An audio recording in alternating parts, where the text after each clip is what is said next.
Hey, welcome back to the episode of Wrong Podcast. I'm your host Juan, and as always, my co-host is here with me. Hey, Trip. Hey, how you doing, man? Happy New Year. I'm great. Yeah. Fucking fantastic. Happy New Year. Happy New Year. Happy New Year. Happy New Year. Happy New Year from Jenny. Happy New Year from Jenny. I don't know if you guys can hear it, but she's bopping in the back. She's still playing with the Christmas ornaments that are still out.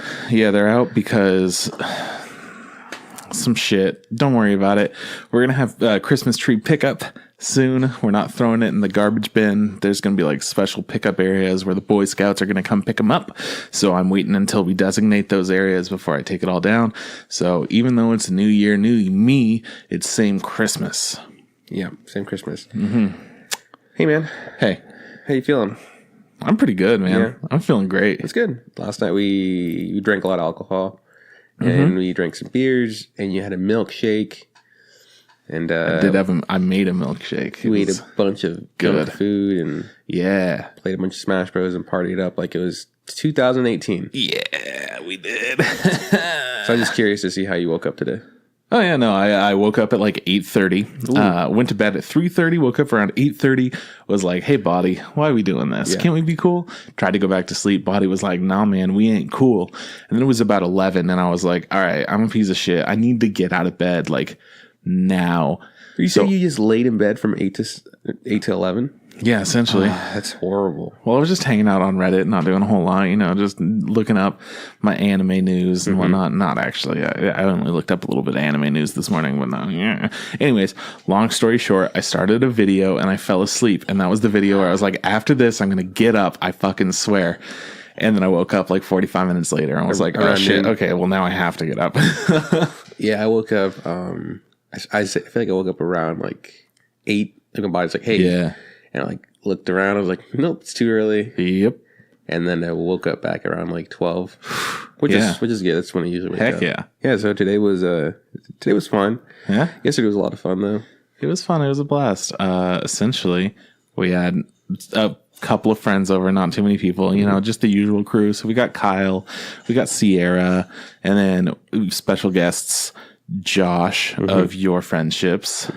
And then Tom and Diana of My Friendships from Ohio, just doing a solid visit. Shout outs to Tom for doing our intro to the Instagram podcast. We were, before Tom and Diana showed up, we were doing like an escape room, like puzzle game.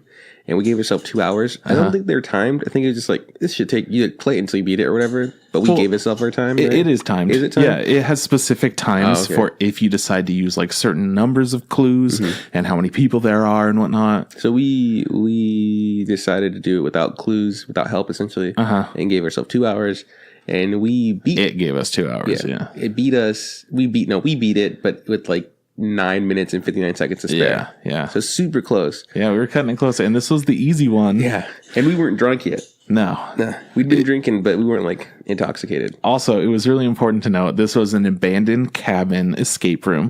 The plot of it is our car broke down. We needed somewhere to stay for the night. So we found an abandoned cabin. We stayed in there. Oh shit, it's locked. Turns out it wasn't abandoned. And somebody is super stoked to make us fucking try to escape. Otherwise, we're going to be stuck there forever or some shit. I don't know. We did something like that last year for New Year's also. But this year was, same brand of things. Just, they looked a little different. Well, it was a very different thing. The last one that we did had a little bit more kinetic puzzles. And this one had some more, they were all kind of like card based. Like riddles and stuff. Which was kind of cool. Yeah, lots of riddles. It was fun. I liked it. But a lot of counting. Just like counting. How many words in how many letters in the word blue? 4. Add that with this number and then this number. Like, oh fuck! You played dominoes for a while. That was neat.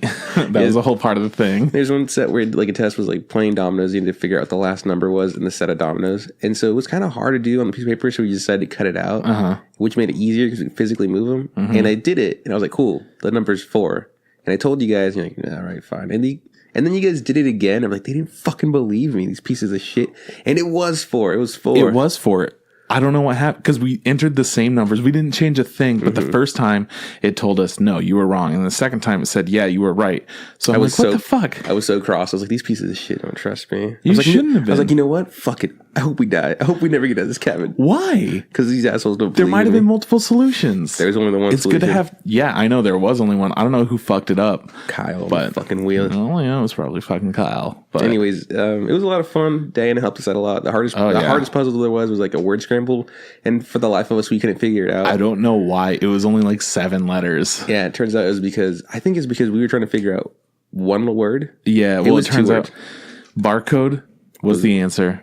It's one word, but it looks like 2 words, so you're not thinking of it that way. And then once we got it, we're like, thanks, Diana. And we're just sitting there like, what the fuck could this possibly? And then you just happen to look at the box barcode and it says, hey. It wasn't, I just happened. I was looking at the box for a barcode, yeah. I didn't know that. I thought you just happened like, hey, look at this. So no, it had the numbers on it that we needed to get to puzzle. Blah, blah. Yeah.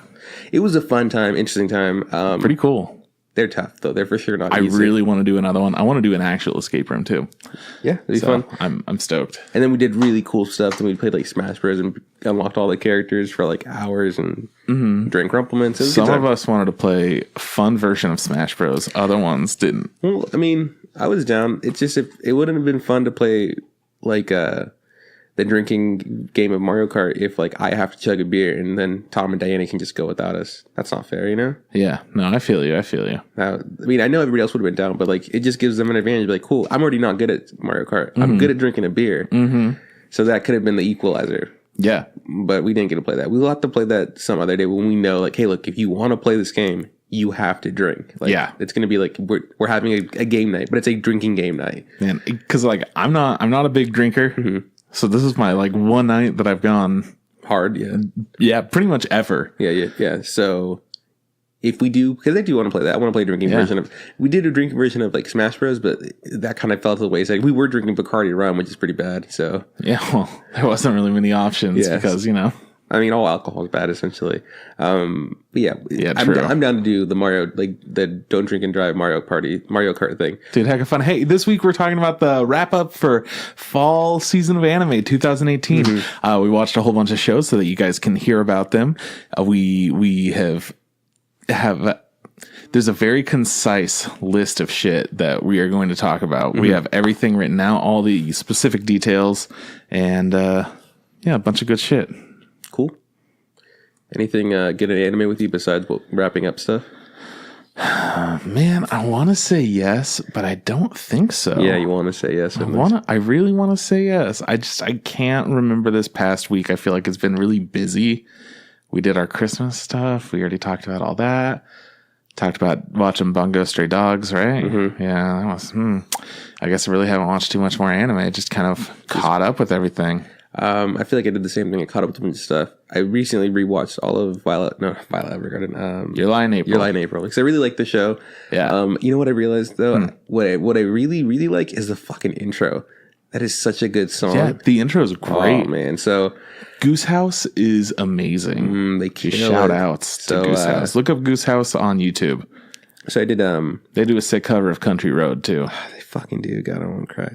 So yeah, they So I rewatched all that, and it was just kind of like something to be on. I've been rewatching just a bunch of stuff or just watching things because I have the time to, like, just things I wouldn't want to get around to. So I rewatched. I watched the season of American Horror Story Coven because it was the only season that I hadn't watched since I started rewatching it. Like I started with Freak Show when it started airing, and then I went back to watch the other ones, and then I stopped with that one because another new season actually started. And then I'm going to watch, what's the one? The newest one, Cult. It's also on Netflix. What I realized about American Horror Story is, like, I really like the first season. Wait, is Cult the most recent one? What's the Apocalypse one? Is that Cult? Apocalypse is Cult's the most recent one on Netflix. Apocalypse is the most recent one that came out. Gotcha. You're right.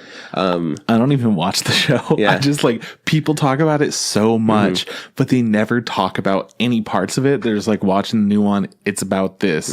Like, okay, cool. I don't know what that has to do with anything. So the way I feel about it is, like, I remember watching the first season and really enjoying it and being like, this is a really cool idea for a show. It's very different.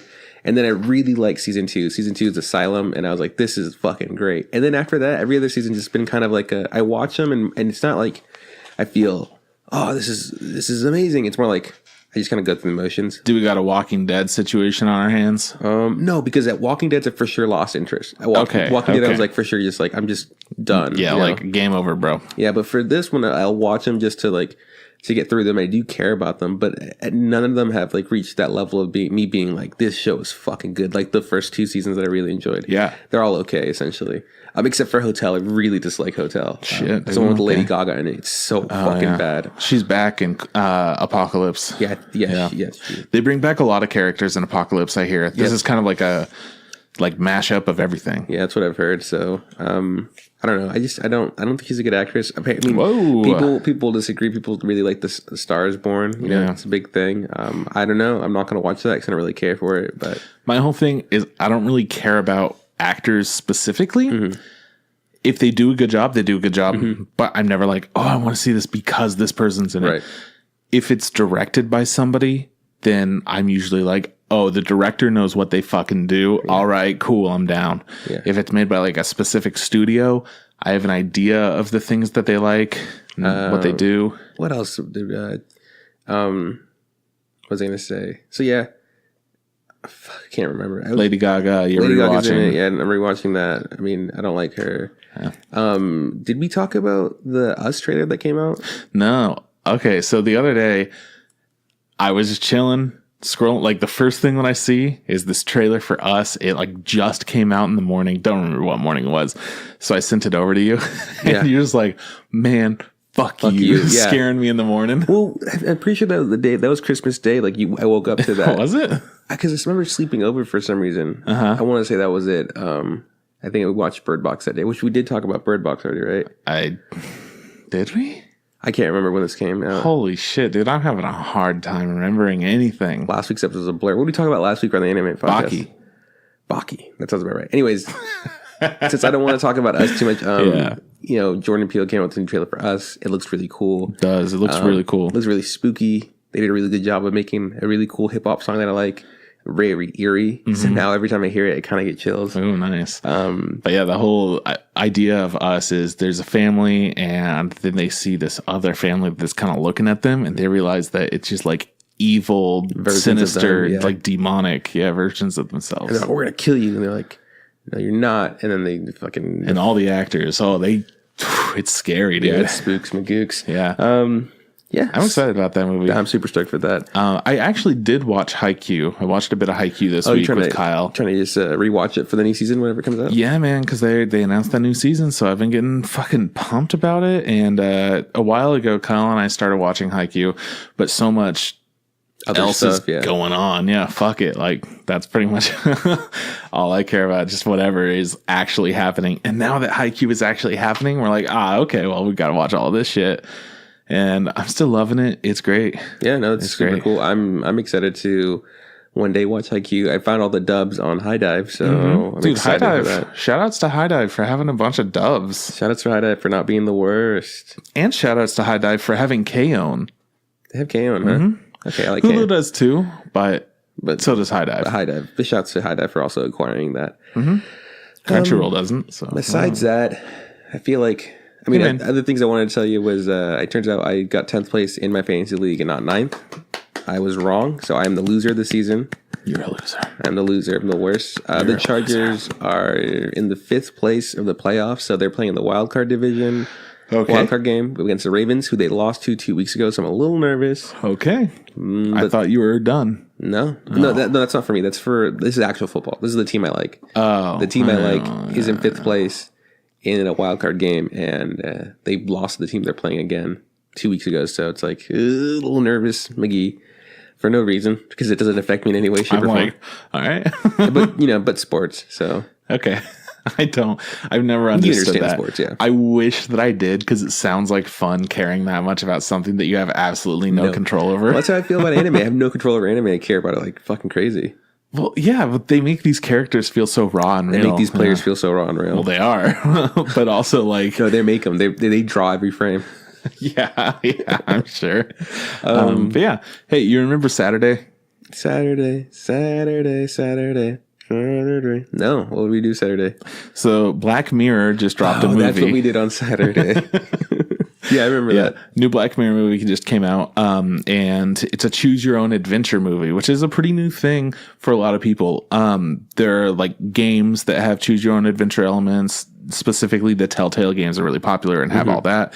I think one of the best examples of it is the Stanley Parable, which this year they are coming out with a new, improved, even more shit going on version of Stanley Parable, which I'm really excited for. I don't remember for sure if it's going to be VR, but I think it's going to be VR coming out on PlayStation.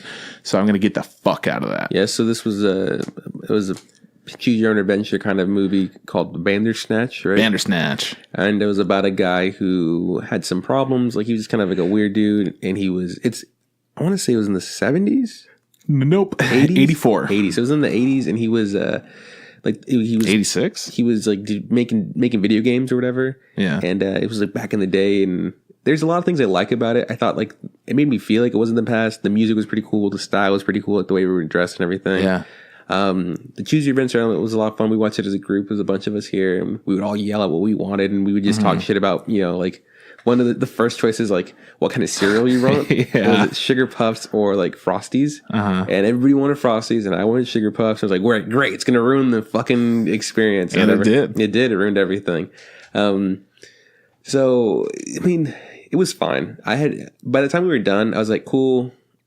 I wish it was better. It was a cool thing. I think it was a fun thing to do. It was like as a group. And it was a really fun thing to do as a group for sure. It's interesting for Netflix to do something like this. Really cool. It looks like they're branching out from just, making original stuff. Because for a while it was like, it used to be they send you shit that's super cool. Now it's like they stream everything. And now it's like they make their own original shows and movies, and they just keep improving and doing more things. They're doing some cool stuff. And this is some new elements. They also have Minecraft story mode on there, which is the exact same thing. You get to make choices. So it's cool. I want to see what else they do, because I don't know. There's been a lot of mixed reception. I think that Bandersnatch was really well done for a first time thing. Like a first go. But I don't like the director. I didn't like the other episode of Black Mirror that he did. Which one was it? Visually, it was called Metalhead. It's about this little like metal dog. It's all black and white, and the metal dog thing is essentially chasing this one woman. It's post-apocalyptic, and it's trying to kill her. That was one of my least favorite from that season. I think it's my least favorite episode out of everything. But visually, musically, like all the elements were there, but the story. The story just really lacked. It wasn't really anything. It was just like this chick's trying to survive, and it's kind of set in the future or whatever. Yeah. And that was it. So this, I feel like, suffered from the same things. Yeah. The story was minimal. It was there, but there wasn't enough for you to like care about the character. It did a lot of time jumps, which is not handled as well as it could be. Time jumps are a hard thing to handle. Yeah. And it felt like it was very repetitively done, where it's like, cool, you can't, like what happens, like if you'd pick something and you'd end up down like the pathway that they didn't really want you to go to. It was just like, let's do it all over again. And it felt really, it felt like super, like, it didn't feel good. It felt like unnatural or whatever. But it makes sense, because then we would have been sat there and watched the same thing for 5 minutes again. I understand why they did it. I just don't really like it, Well, what they did is they tried to do something that's been done before, but they did it poorly. So in ways where you do go and something bad happens, they want you to do it a different way. That's totally fine. That's good. But they need to make you realize that because you fucked up the first time, this second time is going to be different. So if you were to go back through and you make all the same decisions, but then you get to that one decision where you would like split up, where you initially did, if you choose the one that it wants you to choose first, it should be different than the way it played it for you after you chose the wrong thing. Yeah. So instead, you just get an experience that's not really unique to you. Everyone gets it. You might see some extra little pathways where it's essentially like, look at this small clip. It doesn't matter because the actual story is this. Yeah. Or someone will like deliver their line differently. Like instead of saying something the way they said it, they say it with a different inflection. It's like, oh, that's fun. Ha ha ha. That's super fun for me or whatever, Yeah, but there wasn't enough there to make any of your decisions feel impactful. Yeah, all in all, which kind of sucked. It was like a good time. I enjoyed it. I think it's cool that they're doing something like this. I just I don't think it was all that great. I feel like it could have been it could have been a lot better. But still, really cool to check it out. And I think that if Netflix continues to do this, Black Mirror is like a good platform for them. But I'm really stoked to see like how they do it with other things. That being said, I would also like to see a season 5 of Black Mirror. I would love that instead. Yeah. Well, I was first very excited about this. I'm like, oh man, this could be excellent. Found out the director was like, this could be okay. Yeah. Let's see. And it was really okay. Yeah, it's kind of okay. Yeah. I think it's more exciting for people that have never experienced something like this before. Yeah, people who've never played Until Dawn, like, real gamers like me, bro. Nice. Thanks. Yeah, besides that, man, I don't think we've been doing much. It's kind of the year wrapping up, Just playing a shitload of Smash Bros. And hanging out with our friends. Yeah, that's all. That's about it. You want to keep on rolling and talk about the news? So let's talk about the news. This week for the news, I have a little announcement about Violet Evergarden, everyone's favorite Netflix series from Kyoto Animation. So Violet Evergarden's film will premiere worldwide on January 1st, 2020. That's like a year away from today. Literally a year from today, we will get this, but it will premiere worldwide. Is it do we know if it's a wrap up? No, not a wrap up, like a continuation or? I believe it's supposed to be a continuation. That'd be super cool because I don't want to wait a year I'm not watching a fucking compilation thing or whatever, because you know what? I could just rewatch the show within a year. Yeah, and it would be fucking way better than all that shit that they always try to do. But whatever, I don't know. It's fine. You know what? Like a year's going to go by before we know it. We're going to be here in a year again drinking Rumplemints and playing games. So. True. And watching Violet Evergarden and now. Unlocking the new Smash Bros. characters. Oh shit, Smash Bros. This year is going to be dope. They're working on it. I loved Violet Evergarden. So we normally do a like best shows, best stories, best music, whatever it is. We normally do one of those episodes, or at least fit that part into an episode around the same time that Crunchyroll hosts their what was the best of 2018, all that shit. So Violet Evergarden, that's one that's up there. After looking at everything that we've watched over the past year, we'll have to decide for ourselves what is the best. But I think that's going to be a contender for multiple categories. I agree. It's a really good show. I mean, I rewatched it recently and I liked it. Like, again, I still liked it. It looks so good. But yeah, it's kind of hard to think that also came out this year because it felt like we waited so long to get it. And then when we finally got it, it was like we just consumed it in like a couple days. We were like, this was amazing. I cried the whole time. It would have been really, what? It would have been really cool to see like week every week, but the way we got it. So I think that's the only reason why I kind of forgot about it until like we're like, oh fuck, that did come out this year. So Netflix is a very mixed bag because of that situation. Like I really like whenever I get everything at once. I'm just like, give it to me. I love it. But then on the other hand, it's like having that episodic every week, like, oh yeah, we watched this and I was so looking forward to the next episode. No. It makes you appreciate it more. She's like, oh fuck, I gotta wait a whole nother week to see a little bit more of this. Like, dude, My Hero Academia, let me tell you about how each week it would be like, what the fuck? I want more. You can't leave it there. What are you doing? It's like you just sitting there like, that's not 22 minutes, you fucking lying piece of shit. There's no way that was 22 minutes of awesomeness. Is All Might gonna get a divorce? I don't know. It's like Jenny. So, other news. 6 days after Franchouchou of Zombieland Saga's finale, the real Arupino at Karatsu Saga Prefecture put out a notice apologizing for the hall's collapse during the event, promising to avoid similar accidents in the future. What? So, what happens in the last episode is it's been leading up to this big event. They're going to play like this big show or whatever. Without spoiling too much, there was a lot of conflict leading up to it, and then everything was pretty much resolved, and we get to go there. This is a big concert for everyone there, and even though there aren't that many people, there's still like a decent amount of people there. And it's snowing, and essentially what happens is because of the weight of the snow and just whatever bad building, I don't know what the fuck, the stage collapses, and it like crushes the entire band, but they're zombies. Yes, it's okay. Yeah. So it's like really quiet. Everything cut out. Like all of the audio equipment and whatnot kind of gets cut out or whatever.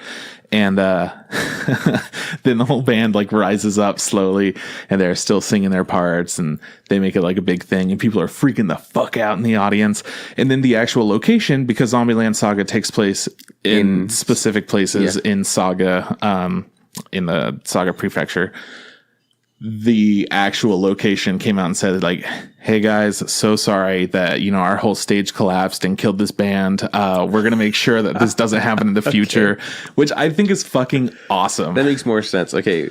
I was a little confused because I was like, why would they? I was like, in my head, I was like, wait, hold on. In my head, it's like, wait, they broke it in the anime, so they decided to also break it in real life. It's like, that's fucked. Imagine how. It's so funny. Like, well, the anime did it, so let's do it too. But imagine how convincing you'd have to be, or how much money you'd have to be. Like, he's like, hey, go to like a venue that makes plenty of money making, you know, putting on shows. Like, hey man, so for this stupid show about these zombie girls, we collapse your stage. Would it be cool if we destroyed your stage? It'd be great for publicity. And they're just like, yeah, sure. I guess. So I was super confused. That's pretty funny. Yeah, I thought that was awesome. So shout outs to Arupino. That was just a neat little thing that happened. I hear like a weird sound. It's aliens. Oh shit, it's aliens. Okay, never mind. It's just aliens. We're all good. Speaking of aliens, a trailer for KonoSuba, man, I can't say words. Kurenai Densetsu came out about a week ago, and the pre-sale tickets begin on January 4th. So anybody that's really looking out for all this shit, it's coming out on Friday. Buy your tickets. What? KonoSuba? Yeah. Which one's that's the one you don't like? I don't personally like it, but I haven't seen any more than the first half of. Or no, I think I watched the full episode. That's the show with the. Oh, it's the dude. You got this. I believe in you. You know what? Maybe I should just fucking watch the show. That way, this will never happen anymore. Okay, so KonoSuba is one of those shows where like someone gets reincarnated. Like what's that called again? Isekai. It's an isekai. And it looks super good. Yeah. And it's well, it doesn't always look super good, but it's supposed to be funny. And there's a lot of fan service. And it's edgy. Right. Okay, good. Dude, you're fucking on it, dude, now. It only took fucking years. Yeah, like 2 years probably. I should just watch that show. That would stop it. Because then I'd know. I could be like, I know everything about KonoSuba. Oh, yeah, I know KonoSuba. We like KonoSuba. Yeah, so anyways, the movie that's going to come out, pre-sale tickets. Look on the internet, buy them on Friday. Do it. Hey man, more movie news. We got all kinds of movie news. What's up with this? The 7 Deadly Sins, the movie Prisoners of the Sky, is now on Netflix. It just dropped. I saw that. My Netflix said, hey, bitch. It said that's what it calls me. It goes, hey, bitch. Fucking 7 Deadly Sins, Prisoners of the Sky, the movie on Netflix. Watch it now. And I was like, okay. Might as well. Hey man, I got one more movie news for you. Pokemon the movie I Choose You is now streaming on Netflix as well. Is that the one that we didn't watch, or is that the one that you watched? I watched it. Okay, cool. I'm not going to watch it then. Yeah, it was fine. It was good. Yeah, cool. Yeah. Well, that's good. That means hey man, movie news. Solid news. Nothing bad besides the the whole stage collapsed and it killed a bunch of girls. Dying. Yeah, I know. But besides that, it's okay. But they rose up and they fucking killed that show. Because girls can be gamers too. Girls can be gamers too. There have been a lot of things that have come out this week. Girls can be gamers too. Juan is the best speedrunner in our group of friends. Not funny. Speedruns every game. He speedruns life, let's be honest. I'm not doing this. For some reason, Trip and Kyle decided to play this new game where they'll mock me or like they'll mimic me with like a very high-pitched dweeby girly voice kind of thing. And hold on, and the best part is that what they'll do is they'll just give advice on how to speedrun games faster. And then they'll always end like I'm Juan, or like, hey, I'm Juan, guys. My name's Juan. Yeah, my name's Juan. And then the worst part is I don't understand anything that they're saying because I don't get what, like, because they're talking about gamer stuff and I don't game. So my name's Juan, and this is going to be the podcast skip. So we're going to do a glitchless 100% run of the podcast. Essentially, what we're going to do here is we're going to listen to the intro, skip the bulk of it, and get straight to the outro. So a little trick here is you have to pause buffer until you hit the right point right before the news, and then you just skip all the way to the end. It should be within the last 15 seconds. That's a good point. But you never know if the episode's going to have an extra thing tagged on the end or not. My name's Juan. Stuff like that. Yeah, and then Kyle will be like, "Oh, you gotta save some frames or something like that." Yeah. Honestly, it doesn't bug me because you guys are fucking idiots. It's just funny that it's not even mocking you. It's just funny mocking speedrunners. It's funny because you like it so much. It's hilarious, and it really cracks up Sierra for some reason because she knows that's you, man. She understands humor. She gets you. I did watch. I should say I did watch High Score Girl. Did watch High Score I should have Girl. talked about that earlier. God, I can't believe I missed that. So I don't know. We were talking about it like before we recorded. We're like, all right, well, enough with High Score Girl. Let's pause the. maybe I should have. Maybe that's what I forgot what I said. Yeah. Anyways, so some of the things you do say about video games, I kind of get. You're like, starting to understand. They were talking about. There's a bit when in the show where like the High Score Girl, Miss High Score or whatever. I think her name is Akira or something like that. She's playing Street Fighter 2. She's doing this weird thing for the choosing select and ends up with Akuma, right? Which is like he's a secret character. Sure. And then like the fucking announce like a narrator comes in and starts explaining stuff. Yeah. I don't know if we're gonna review High School Girl yet. High Score Girl. We're reviewing High School Girls. All right. So back in my day, high school girls used to just be anywhere between the ages of 14 and 18. Yeah. Sometimes you would get a 19, but that was a rare. Or 13 to 17. If they're young, if they're youngins. So I don't want to talk too much about the show. I did enjoy it. Maybe you'll watch it and we can talk about it on the show. Like I was thinking about watching it, yeah. And if we don't, if Trip decides not to make it something we review, then I'll talk about it next week or whatever. Oh, you're not going to be on next week's episode unless you want to. I'll be on it 2 weeks from now because next week's episode is Kyle's garbage time. And it's true, and he's ready. He's like, hey, man, you just let me know. And I'm like, okay, perfect. Monday or Tuesday, like when we always record, so. Dope. I didn't want to be on the next week's episode anyways. Yeah, no, you could be on it if you want. I don't want to be on it. You want to replace me? Do you want me to do it? You've never done it. Nah, it's okay. Okay. You have a better rapport with Kyle. I just can't. I get lost in his dreamy brown eyes. He doesn't even have brown eyes. I don't know what color his They're eyes black are. like his soul. Anyways, let's talk about this week's topic, yeah? I'm so down. So the fall 2018 wrap up. We watched a whole bunch of episodes this season. All just, in order. Yeah. 1 through 13, sometimes 12. Or like 1 through 20 something because of Bananafish. Bananafish. Which is the first one we're going to talk about. So the leftovers from last season, Bananafish, made by MAPPA. They've done things like Yuri on Ice, Kakegurui, and Kids on the Slope. Do you remember all of those? Yuri on Ice, Gay Skaters. Yes. Ice skaters, just to be clear, not to be confused with the gay roller skaters. Yeah, not yet.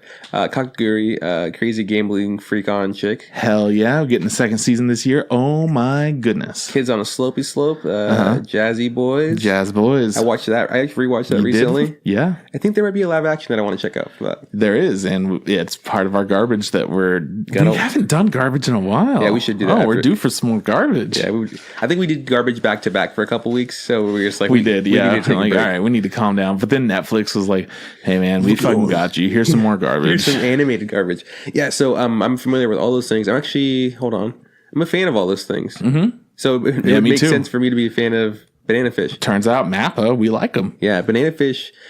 We talked about the first season last... Right? Yeah, the first arc. Last season, and we really enjoyed it. Like it was so good. It's a solid show. I mean, the intro starts out and you're fucking feeling it. The show's very unique. Mm-hmm. It just felt like this new version of New York street gangs. Mm-hmm. It's very modern feeling. Has a lot to do with this this drug it's like a psychedelic that severely fucks with a person and it turns them essentially into just a rage-induced killer that doesn't remember anything. Yeah, or it boils their blood and just murders them. Yeah, so I like the way it looked more than anything. Oh yeah, it looks clean as fuck. It was weird because it gave us like it kind of gave me like Megalobox, those, or what's the other shows like Samurai Champloo, Cowboy Bebop. Kind of like it looked it almost looked vintage, but it was new. I was like, it had like this oldie time look into it. It kind of felt that way, but everything felt a little bit rounder. And everything was too, and the animation was super clean in my opinion. It was fluid and clean and looked really good. There's that scene where he round kicks a guy with his handcuffs still on. Holy shit, that's like episode 2 or 3. It blew my goddamn mind. Yeah, we're just like, this show can't be that good. Homie round kicks a guy out of a car with his hands cuffed behind his back. I was like, wow, this show's pretty fucking great. Like, I guess this is the best show of the season. I don't know. I don't know if it was, but it was fucking good. I was like, what's the Asian guy can do? He can pole vault like a motherfucker. I was like, you fucking with me right now? What a show. Anyways, that was the first season. Yeah, and also it had a very similar feeling to Durarara, I think, in that it dealt with these gangs, but they were a little bit different than the gang that you would imagine. Like, because Breaking Bad, you think of like the cartels and the like gangs that are in there and whatnot. And that's kind of the normal gang that if you are an American citizen, that's what you would imagine. I mean, the way I think, because like, yeah, there were gangs, but like there were also like gangs involved with like some sort of like syndicates, you know, like these crime syndicates. So like this was a little bit more mafia type the thing. Yakuza, the mafia, the Chinese, like, you know, fucking, I don't know what they're called, a triad or whatever. Yeah. And then there were all these street level gangs that would like kind of mirror these other bigger gangs, you know, where like they would work together. It was really interesting. It was cool because this all takes place in New York, or at least all the gangs do, and they have ties in LA as well. Yeah, it's like nationwide. Yeah, both of those I feel like are these giant pools of every kind of race and scratch that. The only thing we didn't see was the Yakuza. Yakuza wasn't in it. Yeah, no. Mafia and the Chinese people were, and then like they're just other fucking little street level gangs. Anyway, so the first season we really liked. We both enjoyed watching it. It was one of those things like I can't wait for next week. Yeah. And then so it was a leftover, so it continued on. It was 2 core. I fell off of it for a bit because I just got busy and stuff. So I caught up with all of it and I finished it. And you know, I came to the realization that I did not like the second arc nearly as much as like the first arc. Oh no, not at all. I wasn't as driven, and there were a lot of reasons for that. Yeah. Well, first off, whenever there's a show and it has a good intro, it's easy to be like, oh yeah, now I'm getting excited for the show. It gets you pumped. This intro, it did a lot of the same stuff as the first one, but it fucked up by doing way too much broken English. Yeah. Like, why are you trying to speak English if you can't speak it English well? Yeah. It felt... The thing was... I don't know, man. It just felt off. The intro for the first one was so good that I remember it just fucking got me going. And then I was kind of heartbroken when the second one came in. And it was more like... a lot of it had to do with the fact that the first one was so good that we're just like, I couldn't accept that now I couldn't get as hyped to be like, I can't wait to watch Bananafish. True. And then eventually it kind of grew on me, but I still didn't like it. I almost liked it ironically. Like I liked making fun of it. Yeah. I mean, that's how I feel about another show we'll talk about later. Oh yeah. But man, there was like a good part during the intro though. And it's when they're speaking Japanese, everything just comes together and it feels so like, yeah, this is what I like. This is what I love. But whenever they're just kind of screaming English words and they're not full sentences and they're just dropping something about my nightmare. Welcome to Dark Nightmare or something. Inside. Yeah, I can't even think about it. I don't know. Anyways, it wasn't good. So right off the bat, we're like, great. I'm already not in the mood to watch Bananafish like I was before. But then essentially what they did with this second arc is they almost tied everything up the first season. They expanded a lot. They introduced a lot more characters and all the different like little squads. Yeah, all the groups and gangs and skin syndicates. Essentially, more players were added to it. You know, which is totally fine. Could work out. It's it makes sense that there would be a lot going on. But then what they wound up doing is reusing the same plot again and again and again. In the first season, we had like a little piece of the same plot that kept happening. Essentially, one of our main characters, Ash Lynx, he gets caught or captured, imprisoned. Yeah, he's detained at some, by anybody. It could be like the bad guys, the fucking hospital. And it happened a couple of times in the first season, and it ends in a way where he's gone out. He gets rescued by somebody, or he somehow escapes because he's so smart. And we're like, cool, that's great. Usually it's a combination where he was escaping and then he sees the people that were trying to break him out. He's like, the fuck are you doing? I told you not to save me. And they're like, we're saving you though. And like, look, we're here to save you. It's like, what are the odds that like I was escaping the same time you guys were going to fucking save me? And that happened like 2 or 3 times. But that formula kept getting reused. We're just like, cool. So every 2-3 episodes, it was like Ash gets caught. Ash is caught for a bit. They crack a plan to escape him. He escapes. And then it was like, cool. And then the next bit was like, sometimes Edgy would get caught. And then how would they save Edgy? And it was just like, cool. Ash will turn himself in. They'll let go of Edgy. Edgy will save Ash. It was just switcheroo. It was just this whole like endless cat and mouse of someone getting caught and then being rescued. And it felt, the pacing was really off because sometimes it felt like somebody like, even side characters would get caught. Like, I think his name was Singh or whatever. Yeah. He was after, one of the characters from the first season gets killed or whatever. Passed away. Passed away in his sleep at the tender age of 24 or whatever. Oh, poor fella. When he dies or whatever, he becomes a new leader of this specific gang and all of his men get captured. And it was just like, he goes to Ash for help and just like, Ash is like, fine, I'll help you. And like within 2 seconds, Ash saves everybody. Yeah, and because Ash thinks is the best. It's just like, cool. Well, what was the point? It sounded like seeing you as a bitch, and it didn't look like it was that much work to save your boys, you know? Right, but then it turns into a whole other thing where after they're saved, they're like, you know what? No, fuck Ash. I can't believe you go to him for help. We're enemies, man. It was just it's like, well, he just fucking saved you guys, and we could respect him. Look, man, the guy that died that we all respected madly was like best friends with Ash, and they're like, yeah, but fuck all this for some reason. It's funny, like he's like, yeah, our boy, our old leader was best friends with Ash, but for some reason it's not like, oh, cool, we should be cool with Ash too. It's more like, no, fuck him. It's like, why? Why wouldn't you? Your best boy. Well, I'm saying your best boy liked him. You know, like they were cool, they were solid or whatever. So it was an interesting thing. That part was one of the most forced parts to me. Everything else felt a little bit more natural, like. All the interactions with Kane, who was the leader of the black group, he was fucking awesome. Oh, he's dope. And his subordinates, like, you know, they're trying to be tough and they're trying to be supportive in the way that they think they should be supportive. He's like, nah, you fucking idiot. Back the fuck down. I know what's going on. You don't fuck with this guy. Yeah, I was Kane, like, oh, shit, Kane. I'm okay, Kane, yeah. Bitch. Like, yes, sir. You are Kane. Yeah.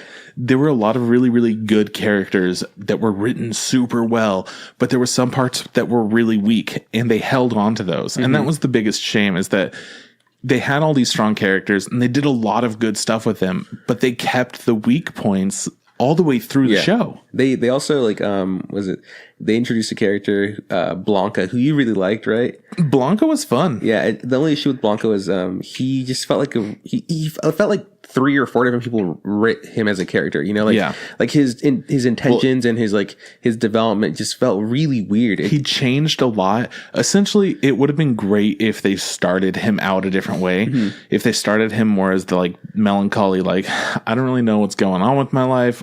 I'm just so good at everything I do. I'm just kind of bored and I need something to do. Yeah, I'm tired of retirement. So I'll work for somebody, yeah. But instead, it seemed like it was more like serious. Yeah, no, and then it changed so much so fast. He got hired by I don't know what his name is, the leader of whatever the mafia guy is. They got hired to hunt down Ash and kill him, and we quickly get told, you know, that Blanca's the one that taught Ash everything. So it did feel like there was some sort of vendetta there, or some sort of ill will, or some bad blood. So it was like, oh shit, Blanca wants to kill Ash for some crazy reason.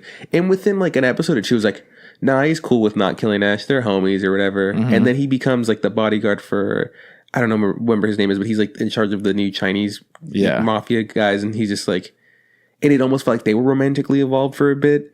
And I was like, okay, this is kind of, it's just a weird, you know, transition. And then eventually he's just like, nah, man, I'm fucking heroes for hire over here. Anybody got the right amount of money, I'll help out. Even you, Ash. And so that's what felt really odd, especially with such an interesting character like him. Yeah, he was really cool, did a lot of cool things. His motivations were a little bit questionable. Here's one thing I want to talk about too. Edgy, who Sierra absolutely hates for some reason, because Sierra's just like, Edgy's a bitch. I'm just like, yeah, no, I get he's a bitch. That was his role. I'm like, but that's his point. His point is the reason the character's there is because you know, he needs to be able to show Ash that, you know, that he doesn't have to be this rough and tough serious monster. He's like, he can be a person, you know, he can have like these sensitive sides to him. That's why Edgy was there to like humanize Ash, right? My issue was, Edgy, dog, like, you're just like this foreign exchange student, essentially. Like, you're here to help some reporter. You're way over your head, like way over your head. Oh yeah, absolutely. The whole time. Go home, Edgy. Just go home. And he kept being like, because he was smart, but he didn't know exactly how all this gang stuff worked. Yeah. He came up with some good ideas that wound up working out, luckily. He was charming. He was friendly, yeah. Yeah. And you know what? Everyone wound up really liking him, which makes sense because they're gangs that don't like each other, but they don't have problems with regular ass people. And he's just like a regular ass dude. So everyone that met him that was like on his side, nobody was like, man, fuck this guy. They were more so like, I'm concerned that he's going to mess around with Ash in like ways that'll make Ash more weak, but then immediately it's just like Ash is Ash and he can't be changed. And they're like, oh yeah, we know this shit. Hey, Edgy, like, you're our friend. We're going to hang out. Let's all be bros. I just feel like realistically any other character would have been like, he should have brought something else to the table. He just felt like, besides the humanizing Ash, he was just such a pawn in the entire thing. And yeah, he was kind of bitch like. I liked him. I just feel like a smart person like himself would have been like, okay, well, it's time to leave. Like, at one point he's like running down the sewers, like shooting a gun. I was like, dude, this is not what you signed up for. You're a college student in Japan, you know? You're like studying journalism, man. You're like on the pole vaulting team. Like, you've got a lot of different things going for you. What are you doing here, homie? You know? Hey, man. Well, that brings us to our next topic of this show. Like the love? The love part of it. Because this was a gay romance show. A lot of the characters were gay, and then there were a lot of characters that were gay as a power thing. Like they forced their will on other boys or whatever. Yeah. And it was like, they like boys. And it's because they're super rich, apparently. Yeah, we talked about that in the last review. Like, for some reason in this universe, if you're super rich, you just like, raping little boys. Which is incredibly fucked up. And it makes it even more villainous. So I think that's why they went with that. But then, Sierra came up with a hypothesis. In the show, there's literally like only like 5 women throughout the whole show. Yeah. So and then like one of them's not even seen. Women, I was like, maybe in this world, in this universe, there's just like not any chicks. It's just like 95% guys. So you just have to be gay, or you have to just rape dudes, apparently. Maybe. But I feel like the romance parts of this show were handled really well, especially for Japan not being entirely accepting yet of gay relationships. So the relationship between Eiji and Ash was pretty natural, I felt. It developed really well, and they supported each other in each of their own endeavors and wanted to protect each other and just be good lovers, I guess. It's super interesting that like Japan not being somebody that's super supportive of like these like homosexual things or whatever. Yeah. Some of the gayest things I've ever seen have come out of Japan. Oh, absolutely. Right? It's so weird. It's like, it's like, we get it. Just say they're gay. Like, just don't beat around the bush. And that's one thing that kind of frustrated me. And I understand it's because of the culture.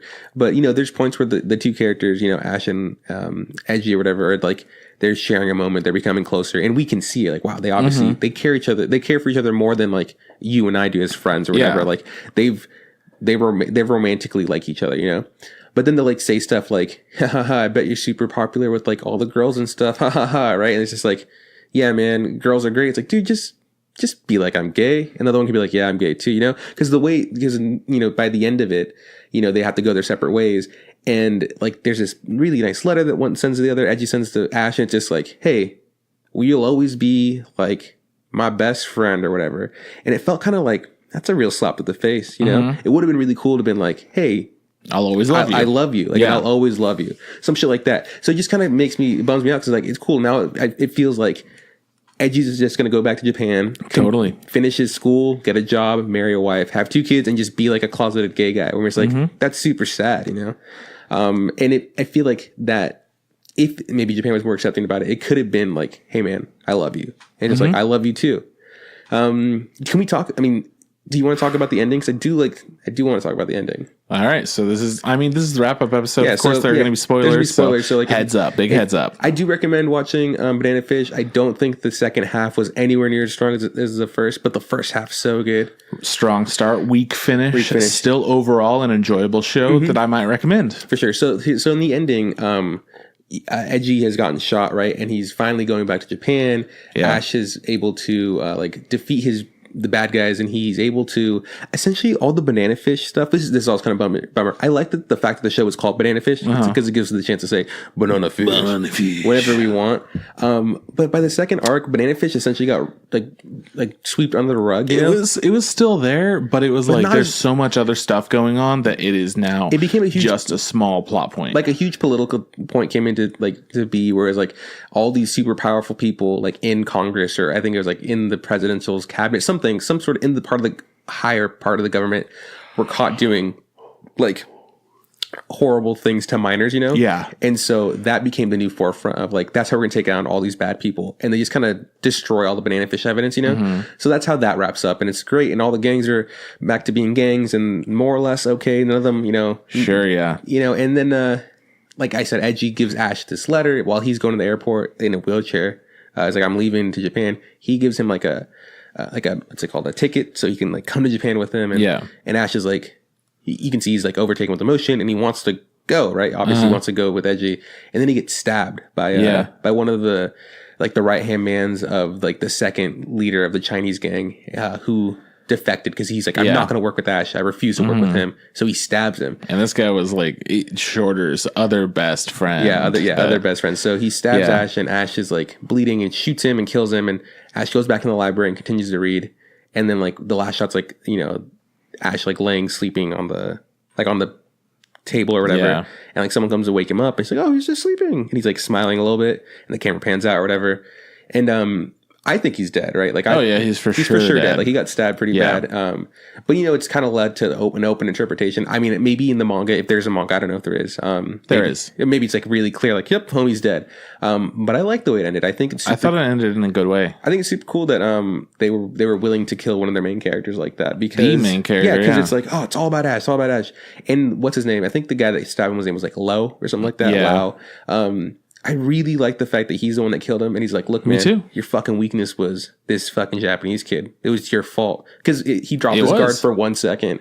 He wanted to go be with Edgy, and that's what cost him getting like a fucking blade to the chest. And that's what everyone kept saying. They're like, hey, man, he's going to be your weakness. Yeah. And then he finally was during the last like minute. Super solid ending. I didn't think it was gonna end that way. When it did, I was like, wow, what a there's a big spike at the end. Like, if there was like a chart, it was like going up, and then it kind of wavers into season 2, and then at the very end there's a big little bump that goes up. It's like, wow, I really like the way that ended. Honestly, I was like, I think it's super ballsy for them to be like, yep, he's dead, and that's it. And I was like, great. And it feels like one of those darker shows like 91 Days or Breaking Bad, where they're not afraid to kill these giant characters. Yeah, you know? I really like that.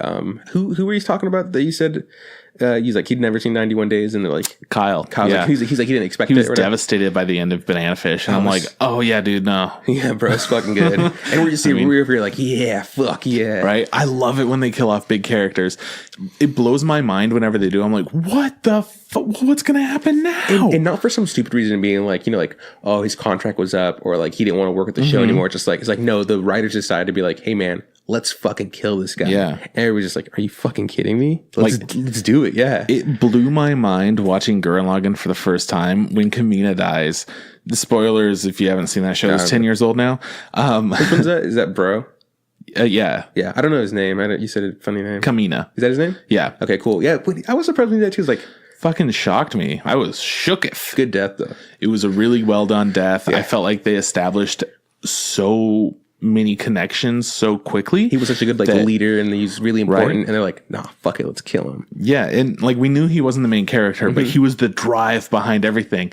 And then it fucking halted right there. Genius. When they kill off big characters like that, I have so much support. And I think that was the first like big character that I had seen in any show that died. I mean, just incredible. Yeah, so for sure, like what we were saying, I like this show. It was good. It was better before. Yeah. It's worth the watch, I think. But we are going to keep talking about other shows we watched this season. Next up, I figured we should talk about the show that will be continuing on through next season. Okay. So we're going to talk about That Time I Got Reincarnated as a Slime, made by 8-Bit. They've done IS, Infinite Stratos, Encouragement of Climb, and Rewrite. They've not done much. I don't think I know any of those. You definitely know Encouragement of Climb. Encouragement of Climb. Which was that? It's the one where the girls go to the mountain. Like one of them's like, I want to go to the mountain. Oh, right. I don't know about and that. It's like it's like 2 minutes an episode. Yeah. I remember that. I thought that was going to be longer. Yeah. And it was just like, the episode was super short. It's like, I don't care anymore. Like, I was like, don't give a shit. Pretty much. This studio hasn't done anything that I've ever cared about. But then they put out this show, and I'm like, oh fuck, I care about it. and a lot of that has to do with the fact that they have such a dumb name. When a show has a dumb, super long name, it's like, well, you already got a point in your favor. Like, I can't wait to see what you got. I love seeing that shit.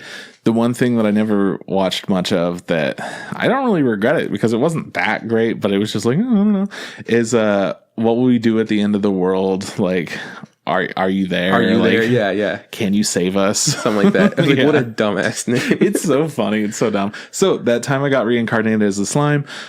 We've talked about this show consistently because it's one of the best ones of the season. Yeah. Just without a doubt, it's one of the best. I hate the intro for it because of the song. Yeah. And it's the one that I make fun of all the time. He's like, to the east, to the west. Just all the fucking time. I don't know. It has this just like crazy ass, like it's singing some Japanese, but then it says to the east, to the west, but it's like really poorly said. Wow, man, you're a hater. I'm hating. All I'm saying is if you're gonna say English words, say make them it right, clear as fuck, dude. Wow, your American is shown. Put that away, I dog. don't give a Put that shit away. If you want to speak English, speak it right, is what you're saying. Yeah, essentially. Oh my god, racist. If you're trying to put that in a song, that it doesn't need to be there. It doesn't need to be there. It, like, if I decided I'm going to sing a song entirely in English, I'll throw in a couple of Spanish words. Let's hope I nail it. People would shit on you so hard. People would be so fucking mad. So I'm like, look, man, it just doesn't sound good. I get the idea. I think that's dope.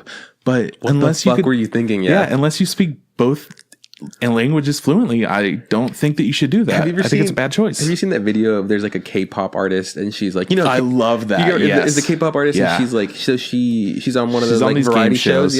And they're talking to her in like Korean and stuff, and they do like little games, and one of the games is like they'll spell stuff in English or talk about English words, like stuff, and people in Korea, they'll study English. Obviously, it's an important language. I think she might be Canadian as well. She's Korean, but she's also half something else, or whatever. And she maybe grew up here, or whatever. So when she plays with them, she'll be like pronouncing things properly, and they all kind of look at her like she's crazy. And so she says it with a strong accent. So she has to like you can see her physically get upset, and she'll just be like, and then she'll say it the way they want to hear it, like, and like which is poorly with the poor accents. It's so funny, and it's just like, and they go, oh yes, that's what one of my favorite things is when she's spelling it and they don't understand her spelling it. She's like R-O, and they're like, no, what? I don't understand. So she's like and like then they're like, fucking get it. It's genius. I love whenever that video pops up. I have to watch it. It's so funny. It's just like a minute and a half or something like that of just every point where she has to do that. So she must feel super fucking boosted. They should have gotten her to sing the song or whatever. Well, she would be speaking Korean, so that wouldn't really work out. But she could have sang the Spanish. Oh, whatever. The Spanish part. She could have done the Spanish first. Yeah. Anyways, talk about the show. Yeah. So essentially, that time I got reincarnated as a slime. It's another isekai.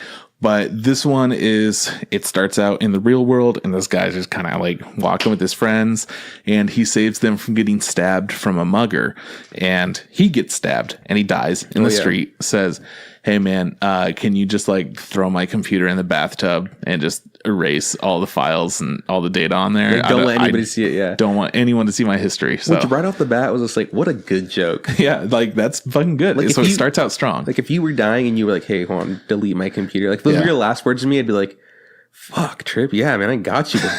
Damn, there's so many other things you could say. So it kind of just shows where in this guy in his life he is right now. Yeah, exactly. Yeah. And then he gets all these perks and whatnot. There's like this narrator sage voice that's giving him all these abilities and telling him like what level he is and everything. And then he wakes up and it turns out that he's a little slime, and it takes him a little while to figure it out. And he starts learning what he could do. So he starts like propelling himself across water and absorbing a bunch of stuff. And then he starts fighting these monsters in this cave, and he realizes that when he kills them, he could eat them and he absorbs their powers. And then long story short, he comes across like one of the most powerful dragons ever. And then they bestow upon each other a couple of names, which we don't learn until like a couple episodes later. I think that gives monsters even more power. Yeah. Most monsters in this world they're all just whatever they're called. If they're a goblin, they're a goblin. Monsters that are named are more powerful. Like being named is like John the Goblin. That's a big fucking goblin. It's a big boost for you for some reason. It's like it's very this world has very video game elements to it. So like it's just kind of a thing. Like like there's so many hobgoblins out there, but if there's like Chris the Hobgoblin, like holy shit, let's fucking get out of here. You should watch out. He earned a name somehow. So they name each other, and I really liked Tempest. Yeah, Tempest. That's such a good clip. It's really fun. Just him and the dragon becoming best friends. And he's terrified of the dragon at first, but the dragon's like, hey, you piece of shit, don't get scared of me. He's like, I'm not. I swear I'm not. Dragon's like Kurenai as fuck. Just like, we could be friends or whatever. I don't care. Fucking care. It's so funny. So anyways, during all of this, they're doing a really good job because the slime couldn't see anything at first, so they tried to make it as minimalistic as possible, but done in an artistic enough way for it to still be visually stimulating to the person watching the show, but understand that our friend Slime-san can't see shit. So then as it goes on, it adds more and more visual elements to it. And it has all these reactions just from a little fucking blob. You know, they give a blob a lot of personality, which I think speaks a lot about the animators and the original manga, honestly. But they adapted it in a really good way. And then it grows, and essentially our friend Slime-san doesn't have a name, and he gets renamed Rimuru Tempest. So now that he has a name, I'll call him Rimuru. And Rimuru's goal is to find somebody else that was from Japan, because he remembers his past life, and he wants to find somebody else that has the same experience and is from Japan.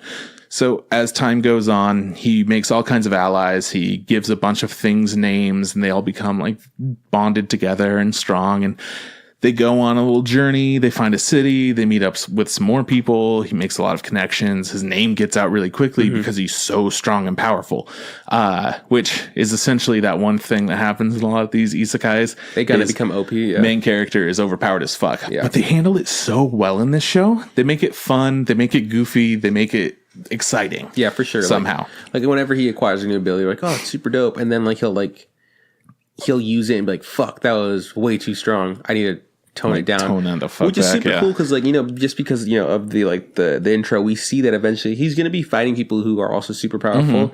But it's kind of fun for now to see him. People underestimate him and be like, "Oh, you're so stupid slime" or whatever, and he's like, "Yeah, but I'm pretty fucking strong." Like, also, I'm the strongest thing that's ever been. Like, I'll fuck your shit up, homie. Yeah, like I can't wait to just destroy you. But he's like a really good guy. So like that's just not it's kind of like the Overlord effect, like, where we like when at first we're like, "Wow, Overlord just OP." He's like, cool. It's kind of not even about that. Even it's about other things. Like he's building a society. He's befriending people. Yeah, it turns into a whole different show really quickly. He's being a good old dude, big old slime friend. He becomes one of the goblins. He becomes friends with ogres, dwarves, the wolves, right? Yeah. He's just got he's slowly accumulating a crew all his connections. Yeah, he becomes friends with humans as well.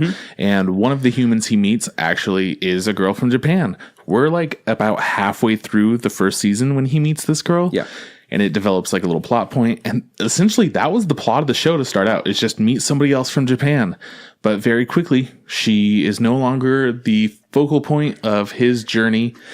And now he doesn't really have one. He's just kind of doing his thing. He's in this world. He's kind of living it. The last thing we saw is he needs to help the lizard people fight the orcs. And dope ass battle. Super cool battle. The Orc King is a huge force to be reckoned with. And the lizard people do not realize that. Yeah. Well, that's actually not true. The main lizard man does not. Well, the one who took over does not realize that. Yeah. There's a lot of elements to it. But they do some really good stuff where, they're introducing all these characters, and I feel like we keep accruing a bigger and bigger base set of characters while still expanding on the current ones. For sure. For example, they do such a good job with world building too. They have the dwarves that forge different things, talking about all the different elements to it. They're like, I don't know. It's just when it's tempered, it's really bad to do it that way. So it's important if you go ahead and squelch the sword and water right away for these reasons if you're using this kind of material. And they go into all these different elements, but that's not the focus of it. That's just a part that's being said while this is all happening. And then you've got other characters that are doing who fucking knows what. They're living their lives in the background, and it really feels like it's a thriving society or some sort of community. Yeah, no. One of my favorite bits is the first group of creatures he comes across is the goblins, a really shitty group of goblins. And after naming all of them, they all become hobgoblins or goblins, and they all become way bigger and better looking and cool. And so at first I was like, that's super cool. He's gonna have his little community of goblins because he wants to help them out. And then by the time we get to the later half of the season, near the end, he's acquired other people who are way more powerful than these goblins. But the goblins are still there. And one of my favorite goblins is Gopta. Yeah, Gopta is, all the goblins looked like shitty little goblins. They all got names. They turned into people looking goblins, except for Gopta, who still looks like a little fucking dweeb. He looks fucking dumb as fuck. But because of that, you recognize him. So Gopta, has matured so much. He's learned how to summon his summon his wolf from his shadow. You know, he can fight shadow now. step. He can shadow step, which is essentially like teleport. He kicks the shit out of like the fucking the lizard man who had a name that came to like kind of get their help or whatever. Like he fucking bops him so hard in the back of the head. I thought that was hyped as I was fuck. so fucking down. I was like, you know what, Gopta? Fuck yeah, you're the shit. I would so get a Gopta figure. Oh, Gopta figure would be dope. And it's just cool to see like that. Yeah, I get it that like, you know, the story is progressing and new people are being acquired to the group and cool, more powerful people are being there. But Gopta has still been there. Gopta has leveled up. Gopta is getting stronger. He's still a part of the thing, you know, and it's just like, great. That's cool to think that like, it doesn't have to always be about, you know, the new person and just throw away the people in the past because they've all just kind of become like this community that you were saying. Yeah. So yeah, I think it's a solid show. I fell off it for a bit because I got busy, but I was really happy when I was able to come back and just rewatch it, you know, just like pound through things. Well, because before it's hard not to compare it with Goblin Slayer since they're both these fantasy element shows that strongly are influenced by like Dungeons and Dragons and video games and shit. So we kept comparing them, and for a while you were more into Goblin Slayer, but now that they're over, by the end of them for sure, I'm a huge fan of the time I got Reincarnated Slime over Goblin Slayer. Yeah, just because they have these characters that are really, really fleshed out and built upon, and every part of it keeps being built upon. So it might be a little bit slow in some regards, especially near the middle when they were just like trying to meet more and more people. But then after you like started meeting some of them, it starts with a fight, it turns into a friendship, and then you get to see even better powers after that friendship. And it keeps growing and it feels fascinating. What's super cool too is that like I thought that the show tricked me. Like I thought the show was going to be about him finding this chick or whatever, and he's going to fall in love and they're going to become friends and all this stuff, you know, or you know, the Japanese chick. And when that quickly got resolved or thwarted within like episode 5, you're just like, well, I don't know where the show's going to go anymore. This is interesting. I'm now more invested to be like, well, I thought one thing and now I'm completely wrong. So yeah, it's a good show. I really like it. I think it's worth the watch. And it's going to continue going on. So it's still going on. It's great. If you haven't watched it yet, you should jump in right now so that you could start watching it through the next season because it's fucking good, guys. Nice. It's great. The intro and the outro are also pretty interesting. If you watch the outro and then you watch the intro to the next episode, it's all one big flowing piece. Is it? Yeah. Didn't notice it. Yeah. Nice. I mean, I don't care. It like ends at a point where all these characters are like standing on a ledge and then it picks up the intro. Like they're all standing on the ledge still. And then it builds into the little story. Didn't know that. It's kind of cool. It's a neat little thing. Anyhow, we're going to take turns now. Cool. We're going to talk about the shows that I watched and the shows that you watched, which just one. So we're all good. Yeah. So I'm going to talk about Zombieland Saga, which is made by MAPPA. You remember MAPPA? Yeah. Yeah. Okay, what'd they do? Fuck. MAPPA.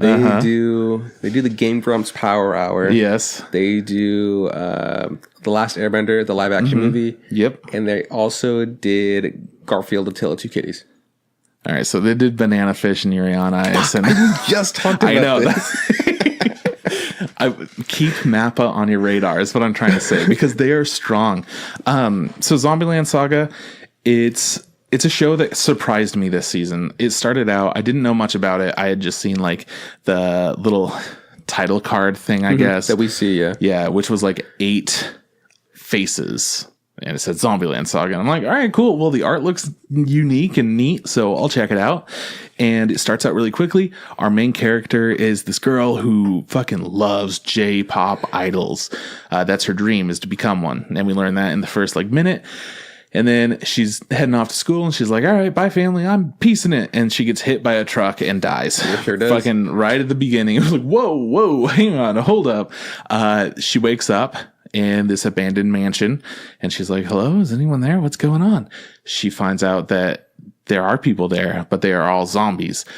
And she's fucking horrified. All the zombies are coming at her. She doesn't know what's going on. So she runs screaming. She gets out of there. She finds a police officer and she's like, excuse me, sir, I need help. Like, help me. But then it turns out she's a zombie too. So the police officer tries to shoot her and he does. And she's like, the fuck? How am I alive right now? Why is he so scared? What's happening? And things are good. She's a zombie. She meets the man who is keeping the zombies there, and he's like, hey, look, man, you woke up. Good for you. You're fucking awake. Here's the deal. We got a bunch more zombies. All them. You see them? Yeah, they're going to be your friends. You're going to be in a J-pop band. It's going to be fucking great. You're all going to be idols. You're not going to have names. That's how we're doing it. Do they not have names? No, it's just number 1, number 2, number 3. But they all do have names, but that's what their names are in the idol group. I didn't know that. Yeah, because... I don't watch the show. Yeah. Well, yeah. They all have those specific things because they were all somewhat important people and they don't want to be recognized from the past. I get what you're saying. A couple of them used to be idols themselves, and others were nobodies. One of them's like this geisha chick from way back in the fucking day. They're all from different times. One girl was on TV. She was in a lot of commercials and stuff. So people would recognize them. And essentially, the show it has an overarching story, but it's not really there. You could watch it. It's very episodic, but they have a strong focus on the song. So the first episode, they have a little show. It's at like a metal club. It's like open night, right? At a metal club, yeah. So these girls get on stage and all the metal fans are like, man, what the fuck is this shit? They start headbanging hard, playing like heavy metal music. All the zombies that haven't woken up, their bodies are just like in tune with the music and they're fucking headbanging, snapping their necks back and forth, going crazy. The fans love it. They immediately gain 2 fans that stay with them throughout the whole series. These like 2 weird looking dudes are always in the audience. They're like, oh yeah, I'm so excited about this show. It's cool like seeing their fan base grow, and you see these like specific characters. Some of them are more sentimental than others, but those first 2, it's like cool seeing your first 2 fans just every single time. So that was kind of cool. But each episode, it focuses on a song. So all the music in it is really well done. The second episode, some of the band members wake up and like more and more keep waking up, and then we're all good. Essentially by the end, there's one chick who still hasn't woken up even at the end of the show. Tai-chan. She is, she's somewhat sentient, but not in a way where she's like a person. She crows like a rooster. She crows around like a rooster, yeah. So they could like teach her some dance moves and she could follow along. And there's like a little emotional moment with her at one point near the end.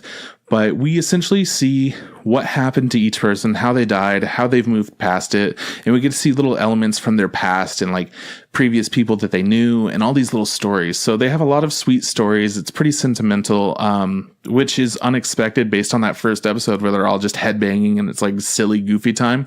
But the most important thing about the show, I think, is that the voice actor for, I think his name is Kitaro, he is essentially the leader of this group. And his voice actor is the same one that did, oh fuck, why am I forgetting his name? From Steins Gate. Gopta. Okabe. Nailed it. I got goped on the mind. Yeah, you do. Okabe. So from Steins Gate, we all know he has that amazing mad scientist laugh. You know, that little thing, which is fucking great. Well, in this show, he goes like through 3 different voices in really quick succession. So he'll do like a really clear, like commanding voice. And then he also gets like ridiculous. Go, go, go, go, go, go, go, go, go, go, hi, go, hi, go, hi, go, go, go, go, go, go, go, go, go, go, go. And it's just like, what the fuck are you doing, guy? You just went like nuts. He's like, all right, you can't fuck around. You got to do this shit. You got to focus on the routine. What the fuck are you doing? Get in the goddamn car. Go, go, go, go, go, go. He's just like a weirdo. Nuts. I get such a kick out of it. What's that clip? I mean, that picture that you sent me. He's like, who did it better? And it's this guy. And he's, what's it? It's like a weird smile that he's doing or whatever. It's like a triangle shaped smile. He's like, you know what I'm talking about? It was like this is the leader. This is like the guy who woke them all up, right? Yeah. Like it was like this thing where it's just like, who did it better? And he's like, you know, he's got his tongue sticking out. He's like, you know what I'm saying? Like, did I put that in our Facebook group or directly to you? You maybe just sent it to me. But the point is, this homie, from what I saw, is super funny. And one of the reasons why I liked the show when I was watching it, just because it was episodic, and you know, I just it kind of fell off for me. It's also you know, a lot of it's music, and I'm not the biggest fan of music. So, but that being said, I do understand that this is a very popular show with you know, very good stuff in it. So I was going to ask you, I guess you answered it. So the chick never wakes up at all? That one does not, but there's always the chance of a second season. Okay. I feel like they wrapped up the emotional parts of the first season really well, but they could do so much more too. I feel like they've left enough elements of it open to improve upon things next season. I get what you're saying. Yeah. Well, I'm glad you like this one. Yeah, man. I strongly recommend it. I think this is a contender for one of the best shows of the season. I definitely don't think it's the best, but I think it might be the second. I'm going to say it's the second best. So I would highly recommend it to people. I think you would like it if you gave it a chance. I know you've been like resisting or whatever, but it's one of those shows that it grew on me really fast for different reasons. Yeah, I get what you're saying. So, I think you're wrong. I think I'll never like it. Oh, also it's clean as fuck and it has the craziest intro of all time. I fucking love the intro. Well, what's the intro again? Best intro of the season without a doubt. So it starts out and it's just like, all right, these girls, whatever's going on, is playing some crazy music. It's like, bah, bah, bah, bah, bah, bah. And it shows like a bunch of zombies and it's all like spooky. And then it shows like some zombies that are like dressed up like butlers doing like little dances and whatnot. And then it shows our main boy and he's doing goofy ass dances too. And then it starts like, the best part about it is that it has these sound effects in it, which is one of my favorite things about Gun Gale Online Alternative. The sound effects add so much to it. So it has like all these like shining star sounds and like some extra snaps and whatnot as characters snap. And then it shows some pieces of the girls like kind of dressed up in their uniforms for Franchouchou, which is the name of the band. And then it has the main character in like a bath and this like broken down bathroom. It looks like creepy as fuck. She's like fully clothed in there. And it's a little bit weird and eerie. And then it shows them all dressed up as Power Rangers and they fight this giant like crawdad monster that's destroying this town, and they go and like beat the fuck out of it and they all save the main girl. And it just goes on to show them all like walking onto a stage. And it's fucking insane. The song is out of control. It's amazing. The voice actors got together, dressed up as the band, and did a live performance of it, which I thought was a lot of fun and really cool. Just the show had so much more heart in a lot of good ways. It was fun. Highly recommend it. Good for you. Glad you liked it. 9 out of 10. Okay. Okay. Why don't you tell us about a little show called Run with the Wind? Okay, I'll gladly tell you that show is done by. Guess. Fuck. It's pretty easy if you think about what kind of a show it is and what else people that do those can know. Nailed it. Definitely fucking no. I want to say something. Fuck. I wish I knew what those sports shows but you're kind of were made by. Right? Yeah. I can't tell you. You're right. Production IG. They've done Haikyuu, Attack on Titan, Fooly Cooly. Nice. Yeah, a bunch of good shows. Kuroko's Basketball? Yeah. Fuck, I don't remember. Production IG, never heard of them. Never heard of them. So yeah, Run with the Wind. I watched the first episode of this. Wasn't for me. And I let you take the reins. I liked it. It was a show about a group of high school boys, college boys. True. Who are kind of living in a really nice, not nice. They're living in an apartment complex kind of thing. A big old house with a bunch of rooms, and they just kind of like an odd bunch of characters, and they get really cheap rent, and their food is like for free, and it's a pretty good deal, you know? Yeah. And they only recently find out like the reason they're getting such a good deal, and they only find this out once they acquire the 10th roommate, which is something that apparently the guy who's lived there almost the longest has been talking about. Like, I need to get 10. Once we get 10, we'll be solid. So they finally get the 10th roommate, and everybody's like, hey, dude, fucking, you got your 10th roommate. Congratulations. He's like, and then he just drops a bomb on him. He's like, hey, by the way, you guys are all living in the track and field. I think it's track and field. The running dorms. The running dorms. You guys are living here, and that's why rent's so cheap, and that's why your meals are paid for, because you guys are part of the fucking running team. And they're all just like, the fuck? Yeah. And then they're like, well, okay, well, we don't want to run. It's like, cool, well, you have to run or you can't live here. Them's the rules, motherfucker. Yeah, so this character manipulates the other 9 boys to, be a part of the running team because he has this big dream to run this cross country course that's like in the mountains. It's supposed to be super intense and super hard. But he just really wants to do it. And we find out that this character used to run in the past and has sustained some sort of injury to his knee. And that really deterred him from continuing his passion for running. His running, yeah. So he's been rehabbed. He is ready to go. The only thing he was really lacking was encouragement, friendship, love, team. Okay, a team. So he's got his team, and now he has to get these boys in shape to do his bidding, which is essentially run this race. It's pretty great because a lot of the boys, except for I think 2 of them, one of them used to run track in high school, and now he's like super. He's a little out of shape, and he smokes all the time or whatever. And the other one is he's like a prodigy track runner who quit because it got really stressful because people kept blaming him for being the best. Like he was so good that people just stopped liking him. Essentially, they're like, "Oh, you're so good, you're rooting for everybody else." So they all have to come together and try to learn how to run, essentially. And what they're shooting for in the first arc, because it hasn't finished, is meeting their official time, which is 16 and a half minutes, I think. That's what they need to get to acquire like a score. Yeah. And once they all acquire this score, this number, they can then try to submit or apply for this race that they want to go to, essentially. So, obviously the boy who used to run nails it. He can get his time in a second. He's a fast boy. Heartbeat. He's so fucking fast.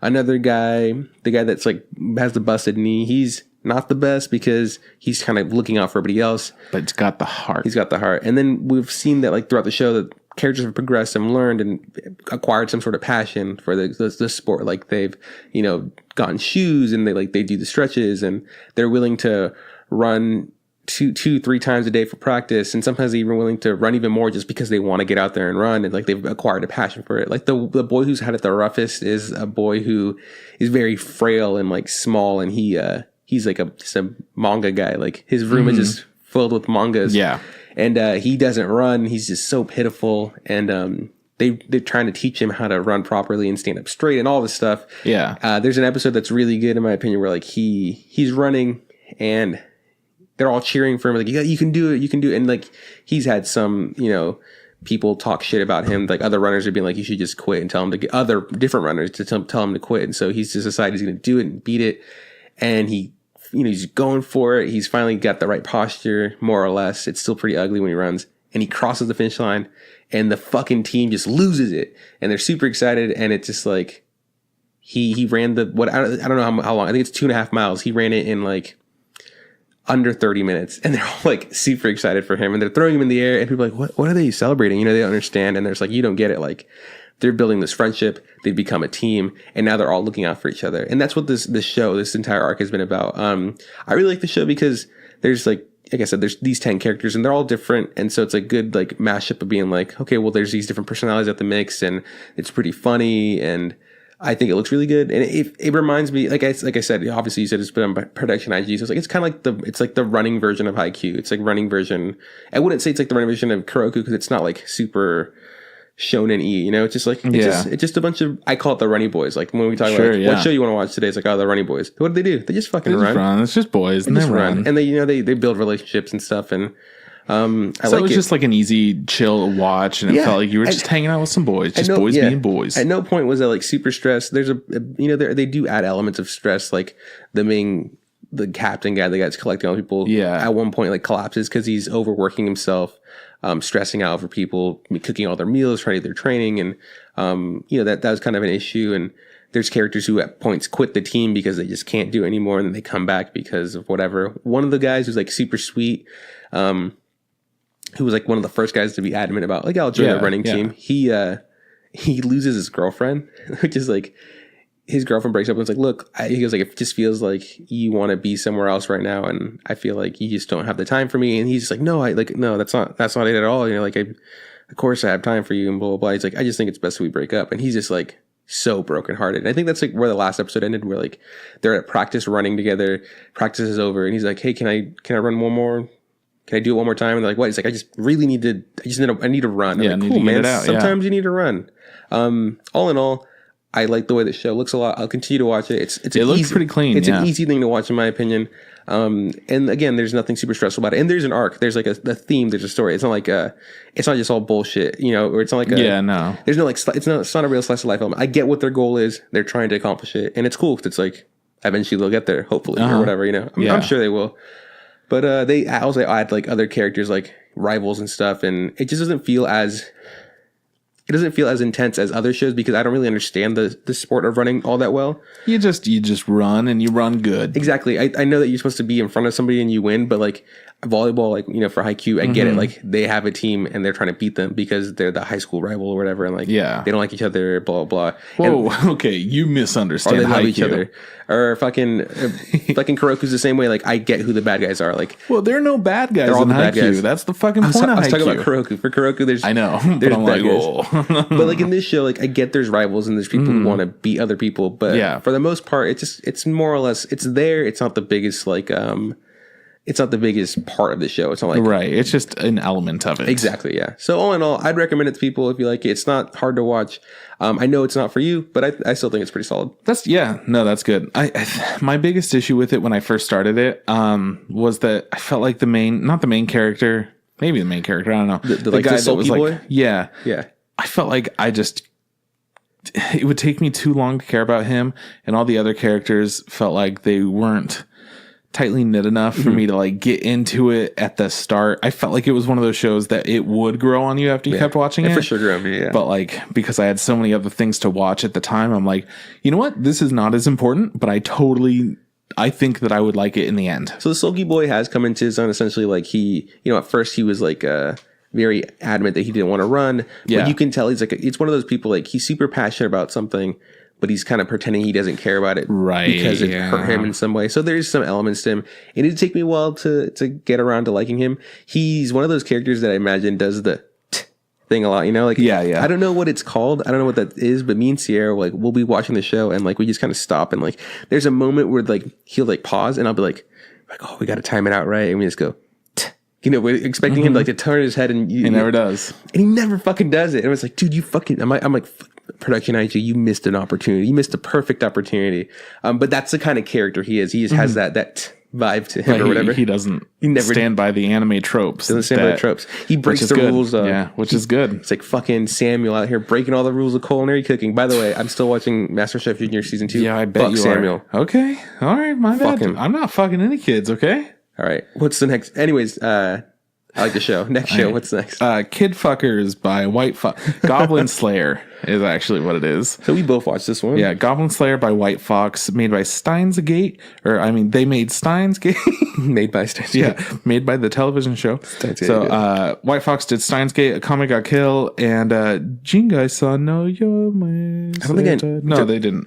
I don't think I know the last one. No, it's fine. That last one, I just skipped a line. ReZero, Starting Life in Another World. That's the one. The other one is the show that I'm going to talk about next for like 2 seconds. But cool.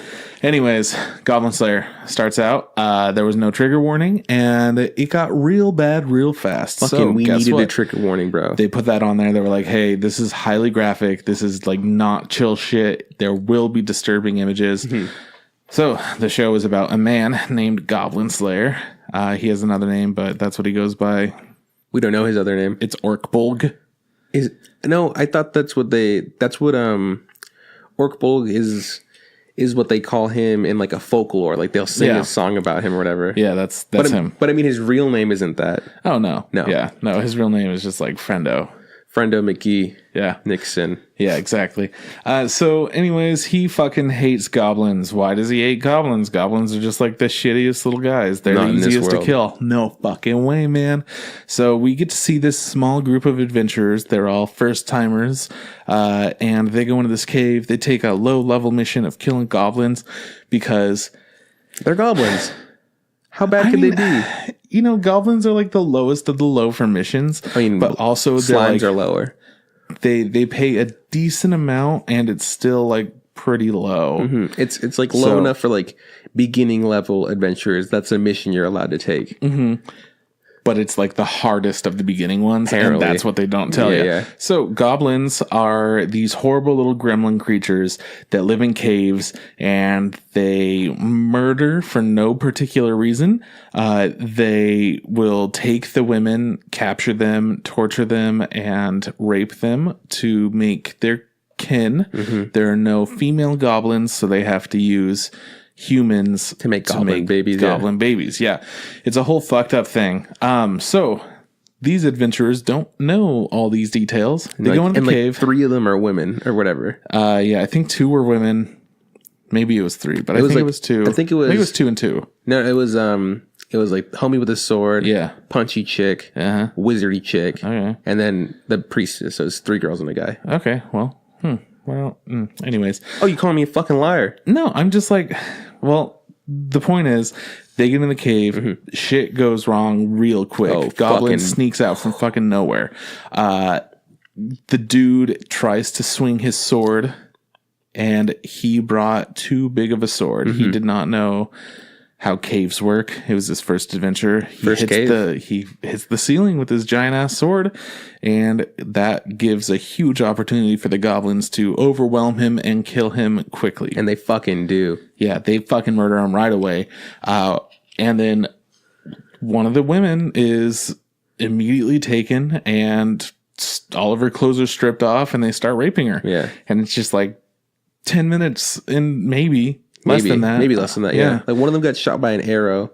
Yeah. She gets poisoned really bad. And the other one is just like, cool, being dragged away and instantly raped in front of like everybody. And it's fucking hard to watch. Like it's, I mean, I remember you telling me about it. You're like, hey man, Goblin Slayer was fucking brutal as fuck. Like, I'm like, it can't be that bad. And I watch it like, this is fucking brutal. Yeah. And it's crazy they didn't have a trigger warning. No. Especially it blows my mind. In the time, I mean, I'm not super sensitive about stuff. So I wasn't like, egad, I will never forgive them for making me see this vile thing. I was already pretty aware that this was going to be one of the most brutal shows. No, exactly. From what I've heard, especially because I know people who read the manga, but from I've been reading and seeing, people have been hyping Goblin Slayer up because it's a super brutal, hardcore manga. So I was like, well, yeah, obviously the anime is going to follow that.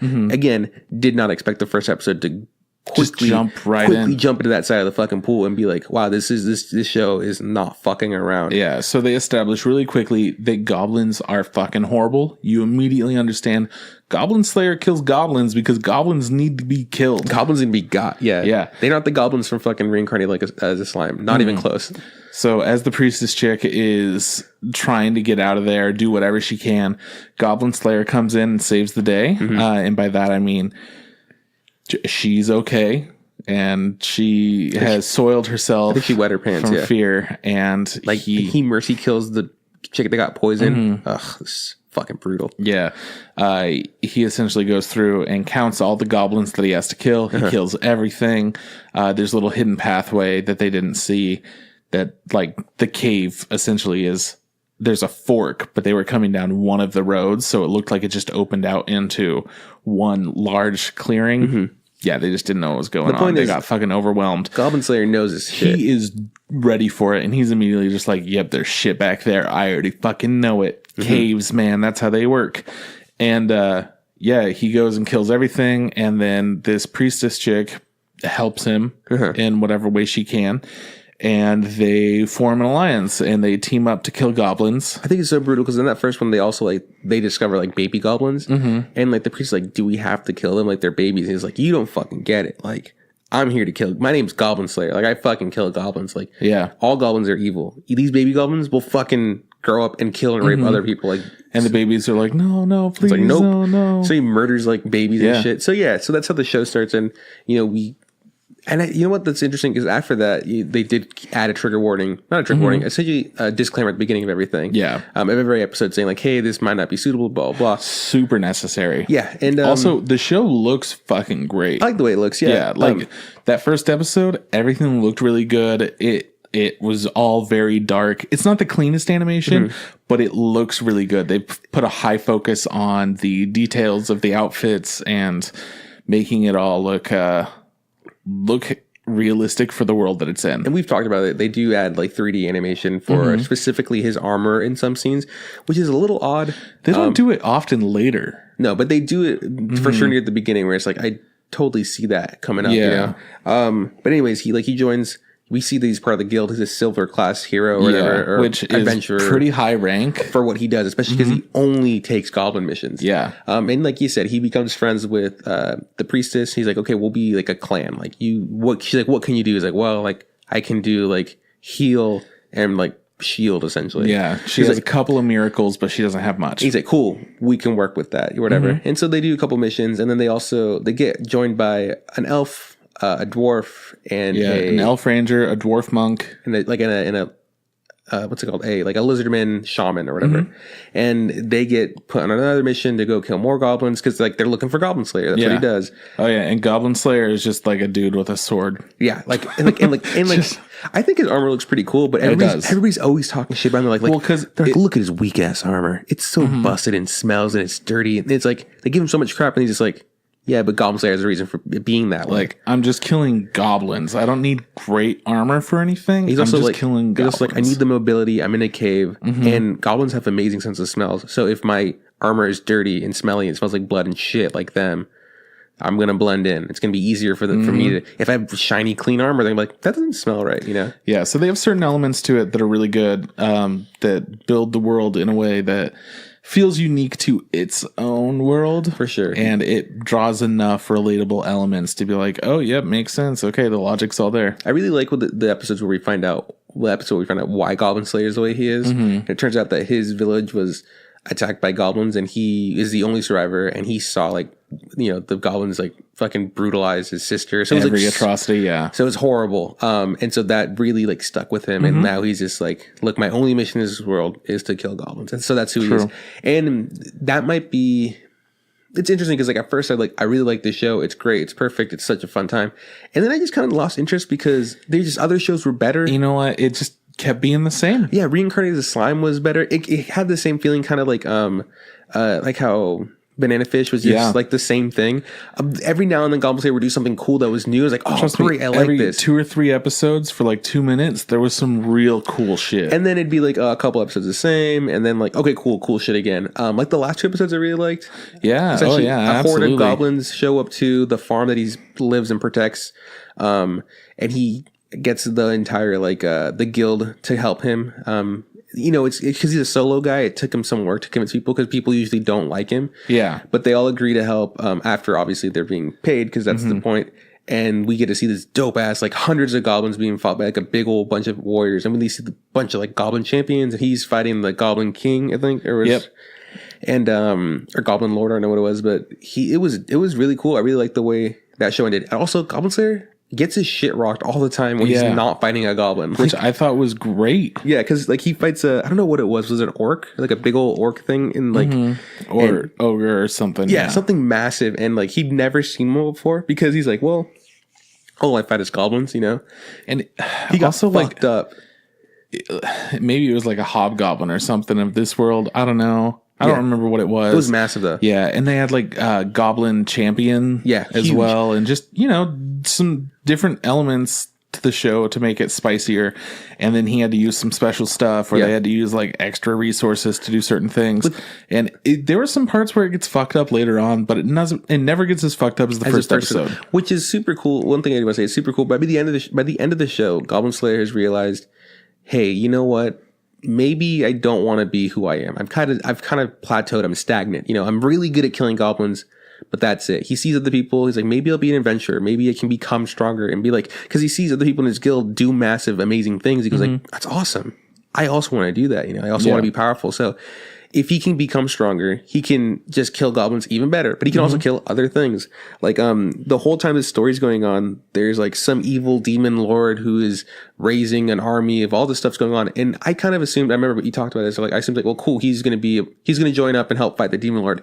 At no point does Goblin Slayer ever go fight the demon lord. Every now and then we get like clips of like these 3 warrior chicks fighting and saving the world or whatever. Yeah. And, it's super funny because it's just like, at the very end, they're like coming into town. These 3 girls are coming into town, and they're like, "Oh, cool! I'm so glad that we made it to the town in time because the festival's about to start, and they're super excited for some festival." And they're like, "Yeah, did you hear that? Like very recently, like one of the girls like, yeah, there was like a goblin horde that was about to destroy this town, But luckily, a group of people were able to destroy it with the help of some guy named Goblin Slayer. Like, oh, that's cool. And then like she's like, can you believe like how bad would it have been for us to, for this town to be destroyed just as we saved the entire world or whatever? Yeah. It's just like, oh, I guess Goblin Slayer isn't the chosen hero, which is great because he doesn't have to be, It's cool. Yeah. I like that little element to it. I would have loved for the priestess to learn some more things. Yeah, to level up a bit, yeah. Yeah, or like we did see that there are special scrolls with spells and whatnot on them. I would have loved for her to like get something so that she could research it, and she doesn't even necessarily learn it, but like she could research and get like better at her spells because she has a very finite amount that she could use each day because it is going by like D&D type rules. Just a lot of elements of it I felt like needed to be a little bit more fleshed out. She did improve by the last fight. Like she was able to use her powers more effectively into like a stronger, I feel like, ability. Like when she was able to hold down that guy.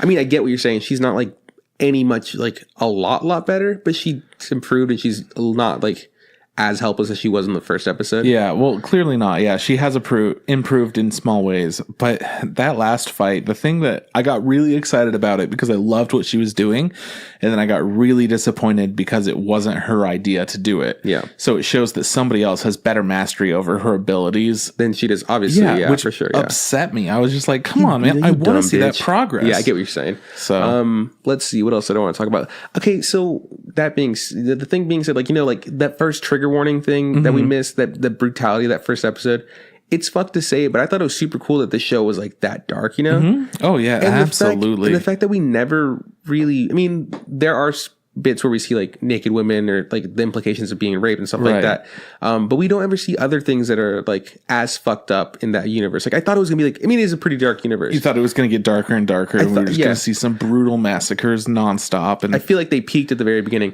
I thought it was, I felt like this could have been like a modern day Berserk, just like that fucking like gritty. That's dark. What people compare it to. They're like, it's fucked up, it's dark. Only Berserk is the show that can like compare. That's what it reminded me about. I was like, I'm like, it's like, it looks like the new Berserk. It looks like, but it wasn't. It ended up not being it. It's still a good show in my opinion.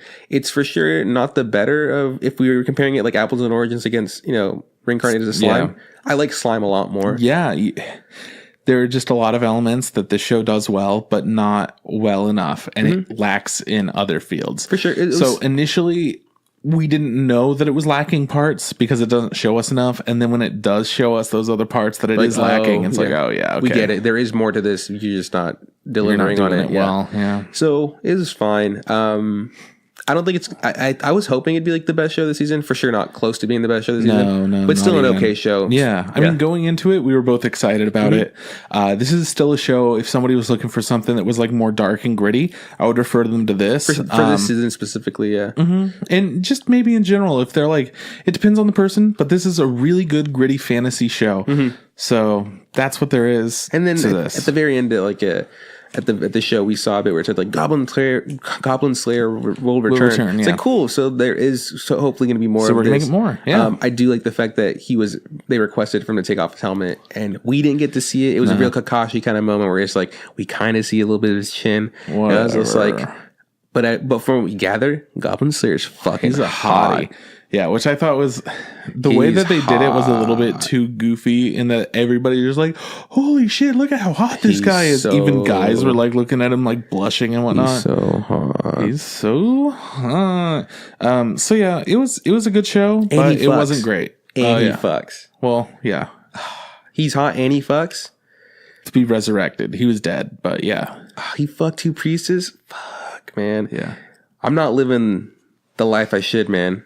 We could be goblin slaying it up, dog. We could be killing goblins, fucking priestesses, being hot as fuck, but we're not. Way to ruin the fucking year, Trip. Jinga-san no Yome by Saita. They haven't done anything else.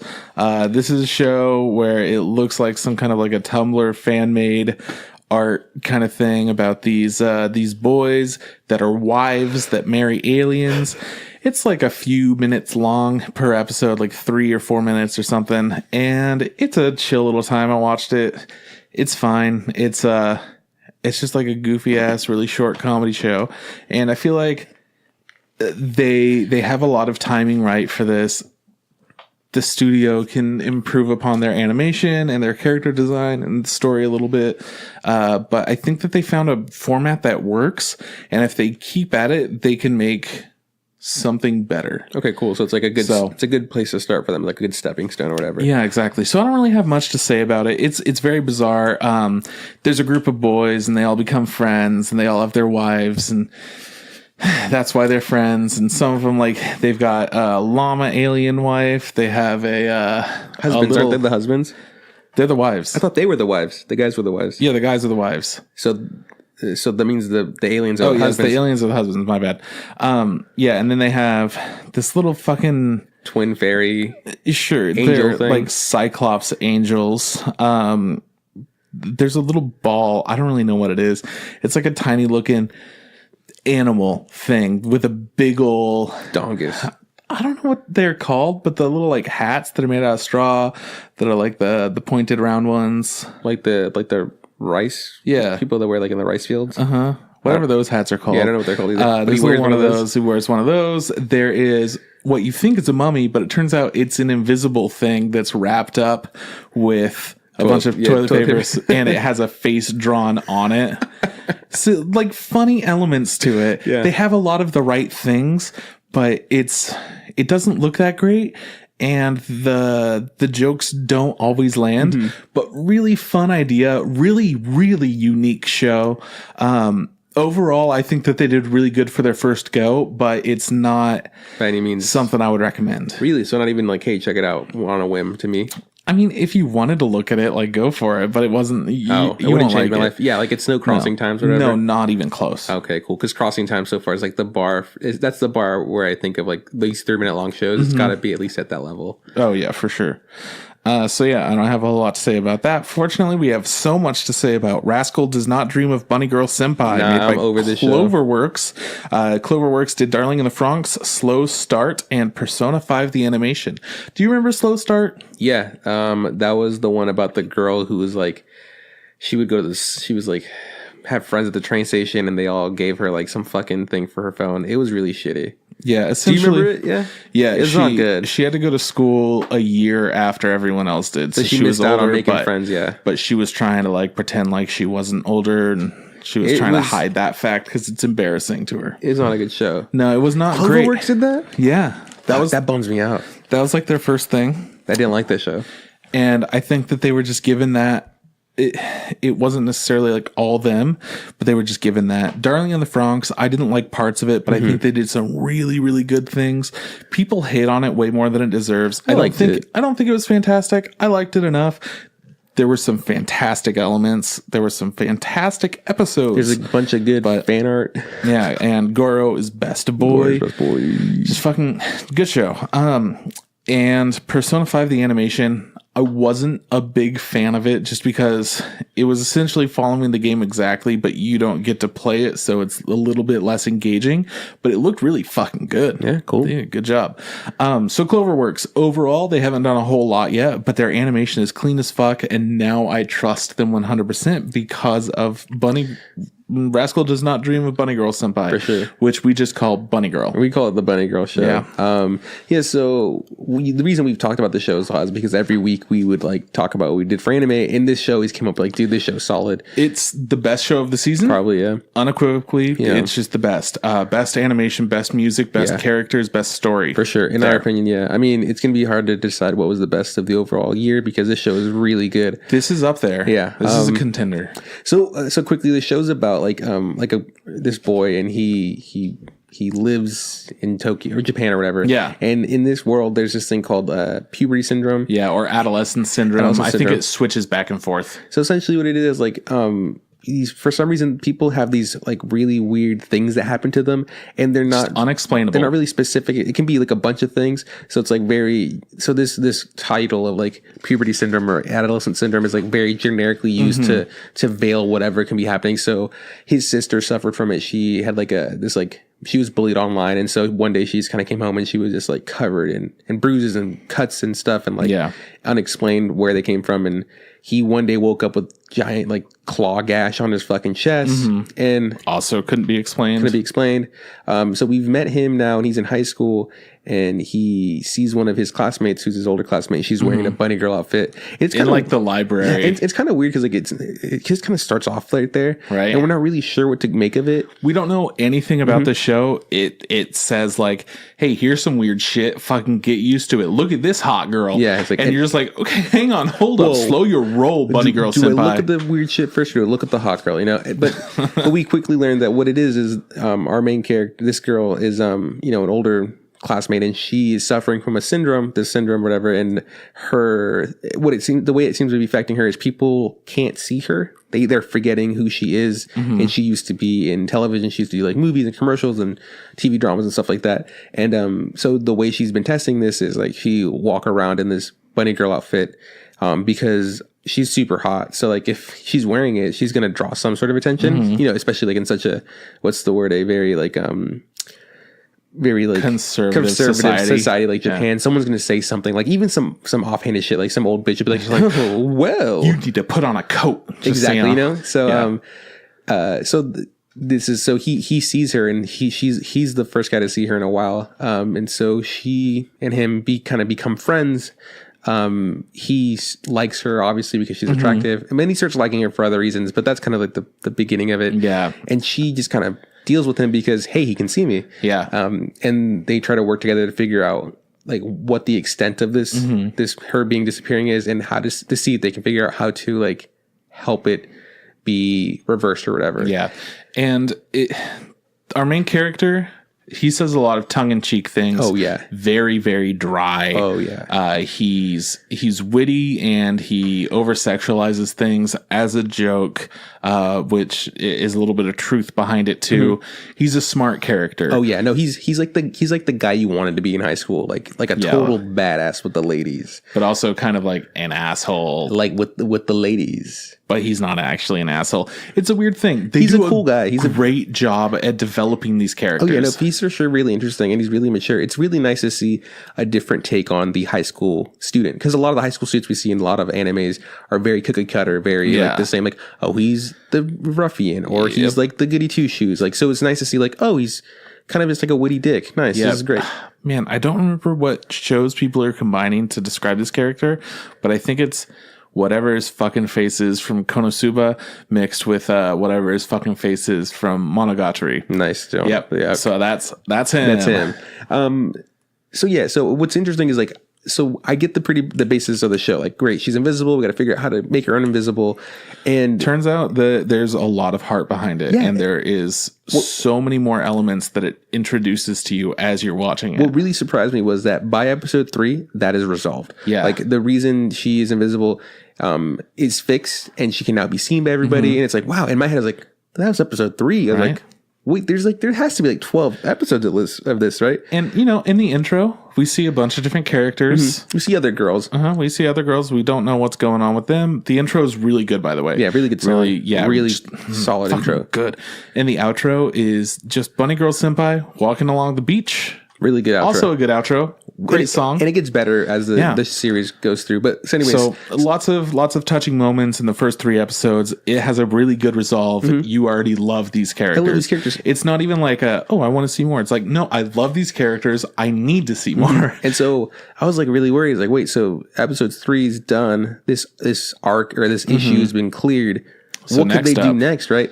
So then they bring in another girl, and this girl also has a problem, and she's living a Groundhog's Day essentially. So she is reliving the same day, and he somehow got stuck in the loop with her, right? Yeah, and I don't want to spoil much about this show. I won't. But I'll let you know is that like what I thought about this show was, hey, you know what's going to happen is it's just going to be a harem. I was like, this is what it is. Oh, yeah. I mean, it was very clear from the beginning. Hey, sex. Look at all these girls. Oh, yeah. There's one guy. Exactly. Sex. So and you're just like, whoa, okay, hang on. And that's what bummed me out because, I mean, I'm not against harems. They're fine. No. They do their thing. I've watched plenty of harems and I've liked them.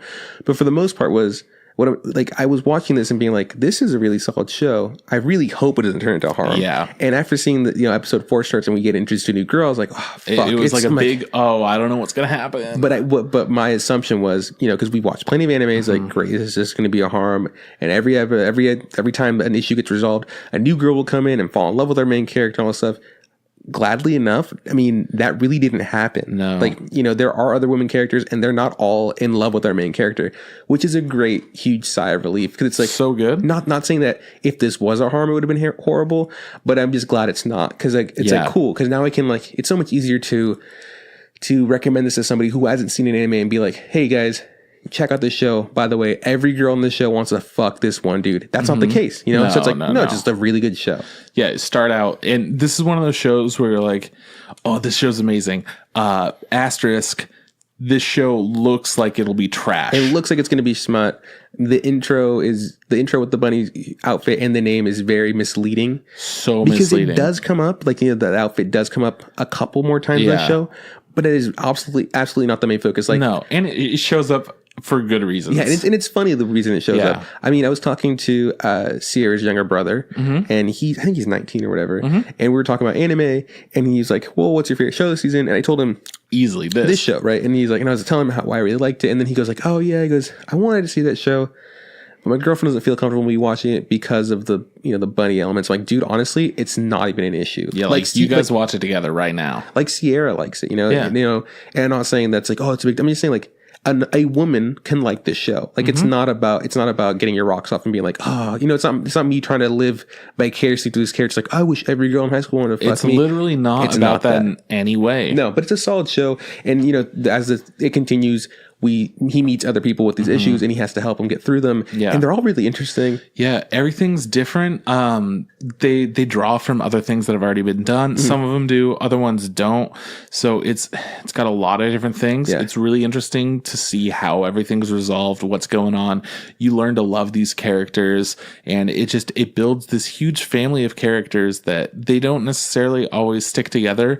But they all go through these important experiences together, and they feel closer for that. And it has a pretty emotional finish. It's not a show that made me cry, but it is a show that made me really care about the characters. That's true. I was surprised the show didn't make me cry because, you know, everything makes you cry. Sure. But this show was like, it was sad elements to it, but nothing to the point where like, I'm going to fucking break down. No. Well, I think it's because it was handled so maturely, but when it's situations where these characters just can't figure out the right things to say or the right things to do, and then finally everything comes to, that's those emotional moments. In this show instead, it was just like, hey man, these are the issues going on. I don't know what to do. All right, well, let's work it out. And they're all really smart and realistic. Well, yeah, well, you know, this is just like it's a physical representation of like, you know, growing up and the issues, like being not able to resolve your problems. And so they manifest themselves in like these weird scenarios. Like you keep, you know, Groundhog Day, essentially, like you keep looping through, or the fucking people stop seeing you, stuff like that. You know, it's like, which is super scary, but it's super cool to think like, wow, what if that was really true? What if that's how issues popped up? And like no one can help you. Like a doctor's like, hey, I don't know, you're just going through fucking a period in your life where shit's super weird. I can't explain why you woke up with fucking claw marks on your chest. Like, sorry. It's fucking nuts. Solid show though. I love the way it looks. I think it looks great. And amazing like the animation. outro super solid. We were talking about like, what happens is it starts out with Bunny Girl Senpai. You don't expect anything different. And then the time of day starts changing in the outro, and we get different characters instead of Bunny Girl Senpai. You're going to have the new character, not the new character, but whatever character the focus of that little arc is going to be. And they just continue to walk in the sand along the beach, which is really well done. It's so simple, right? It's like, it's not they all have different walks, different paces. But I'm saying it's not like reinventing the wheel. It's like cool. It's like, it's such a simple idea. And I'm like, wow, what a solid thing. And good song, you know, it's a really chill vibe. For sure. My favorite show this season. I would recommend this to anybody. Yeah. I mean, it's a little hard to, it's not a little hard. There is the explaining to do, be like, there is the bunny element to it.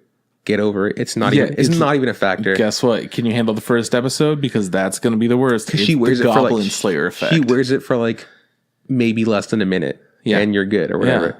But what a dope ass show. And man, the figure. Oh, we're going to buy the figure. We're buying the figures. Sierra said it's okay. She gave us permission. I don't want it. We got to pass. I'm mad. We're getting it. You know? What if it was Gopta in a bunny girl outfit? I'm there. Nailed it. Yeah, hell yeah. Wow. So Rascal Does Not Dream of Bunny Girl Senpai. Please watch it. It's amazing. The last show we're going to talk about is going to be Iroduku, The World in Colors, made by PA Works. They've done Angel Beats and other Shirobako. They've done a lot of really pretty looking things. I didn't finish this show.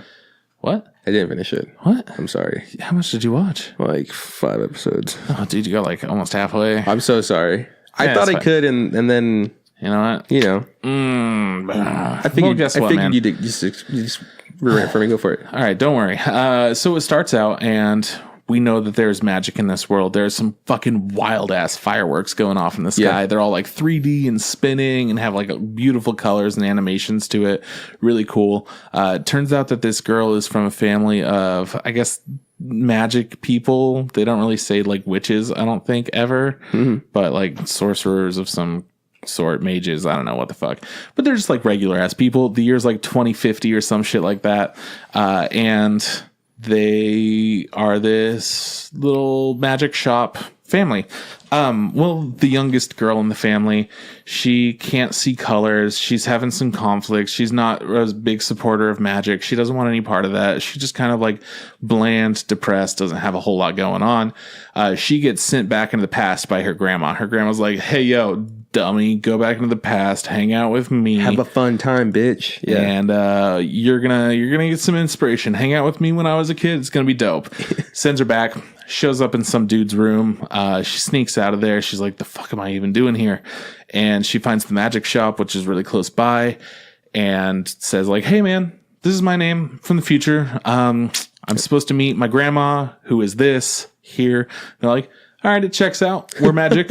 We get you. I guess this has never happened, but yeah. But I guess if you like were magical, like a magical person, and something like this were to happen, you'd be like, yeah, okay. You know, like you wouldn't be like, what? No. Exactly. Like if someone came, she's like, hey man, look at my earring. We're family. She's like, yep, we're family. like if your future grandson showed up like, hey Trip, you know, so-and-so sent me to the past to see you. It's cool. You'd be like, the fuck they did? She's like, okay, well, you're going to have to tell me a ton of shit right now that all makes sense to me. Good luck, go. But if you're a magic person, you're like, yeah, whatever, let's chill. Yeah, like, all right, cool. I'm excited to learn about magic that sends people to the past and future and whatnot. So anyway, she gets sent back in the past. She meets up with her grandma and they start going to school. Essentially, she doesn't have any friends. She's just trying to like live her life there to kind of have a fuller purpose. There's not a whole lot of plot to it. Mm-hmm. That's essentially it. It's kind of a dull bitch. She can't see any color. But then she realizes very quickly that the guy whose room she was in, for one reason or another, they all kind of know each other. They're all in the same club, which is like the photography art club, which also includes magic. Kind of, not really, like barely. And then they incorporate it in bigger ways. But she's able to see color in the dude whose room she appeared in. She sees color in his artwork. Mm-hmm. So she's inspired by him and she wants to see more stuff that he does. And he is inspired by her because of how much she loves his art. And then she's doing magic and he gets inspired by that. And the whole group, she kind of like forms these relationships with everybody.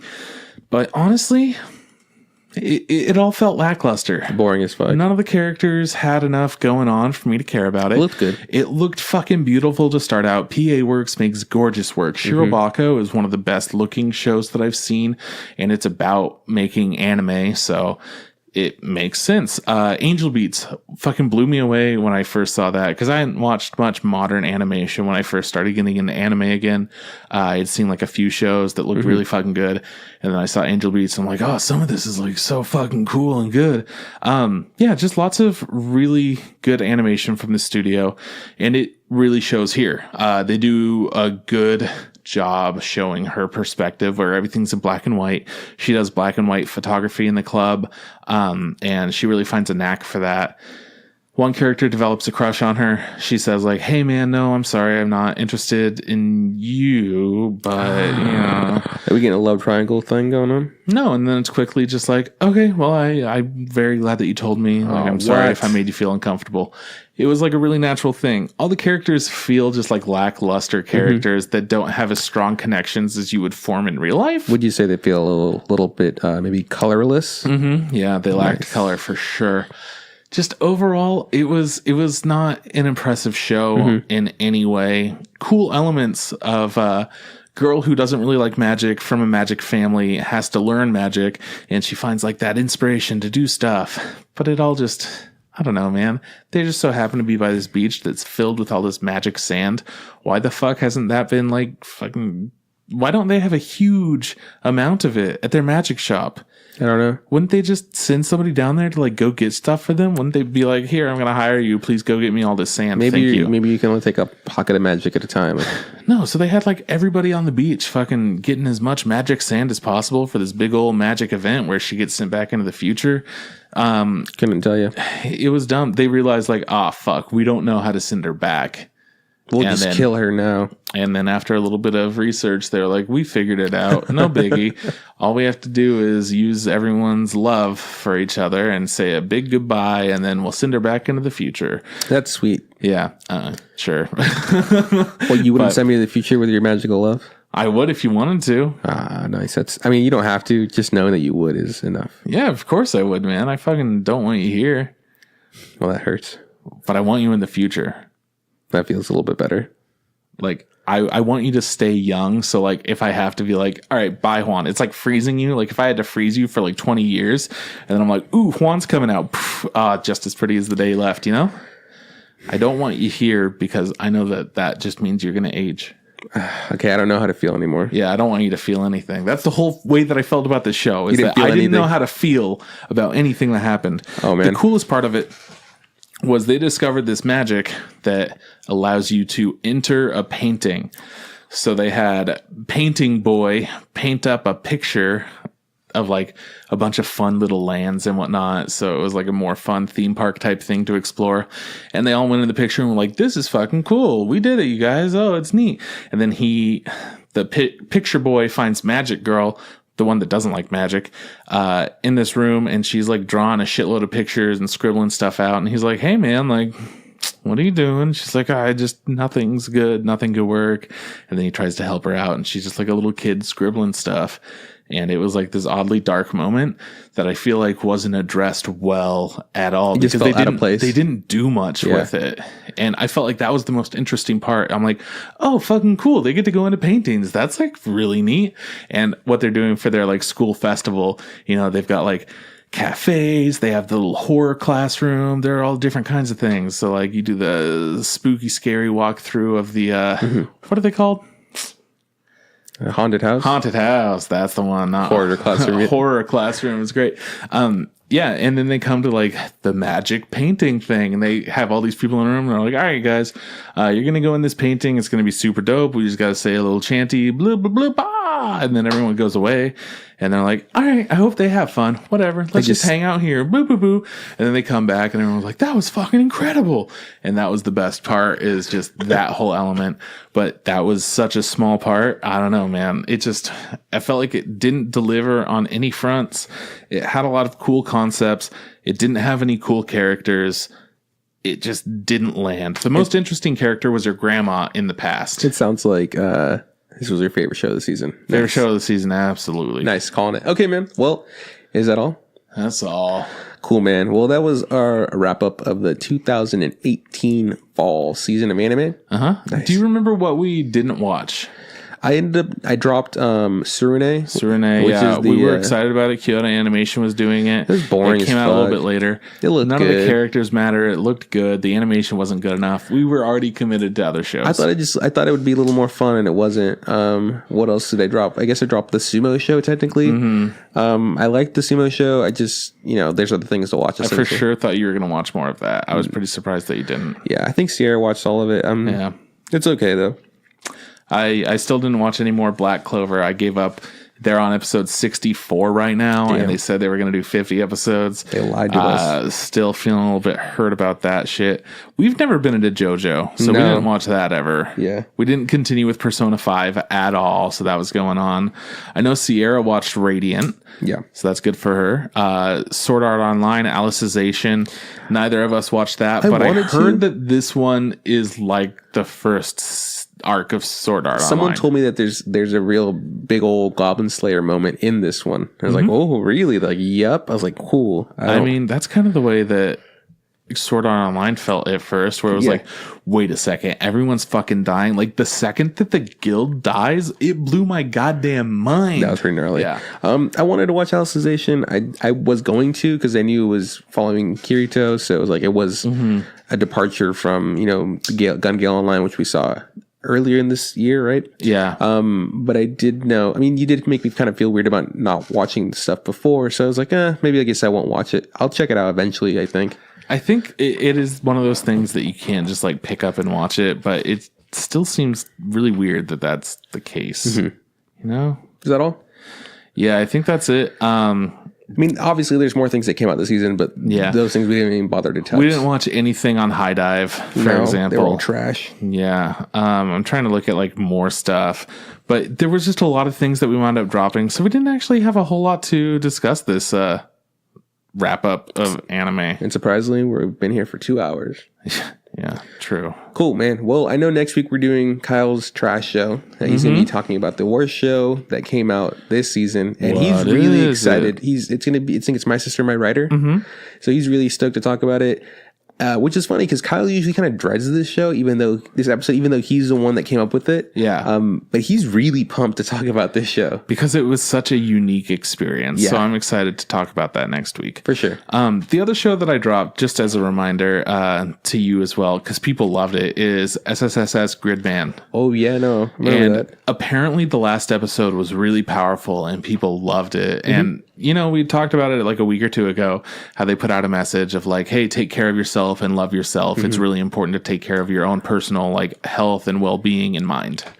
Yeah, no, I just think the show wasn't for us. It did look kind of cool, and we had a really good discussion about bops over cakes, that was a great discussion, which was interesting to have over this specific anime because like I didn't think we don't watch it, and you know what, we're impartial. Essentially, we're impartial. Yep. But yeah, no, it's cool that people really like that show. I think if I were younger, I would have digged it a little more, just because of the vibes it kind of gave off. But yeah, still, it's pretty good. Good for Trigger or whatever. Yeah.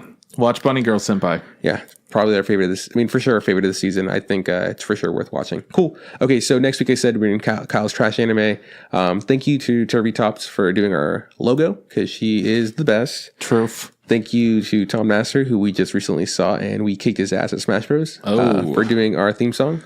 R.I.P. He's on SoundCloud and YouTube. Trip, where can we find us? You can find us on Facebook. Look up the Instagram Podcast. Look up the same thing on Instagram, the Instagram Podcast. If you want to tweet at us, tweet at Instagram Pod. Podcast benefit.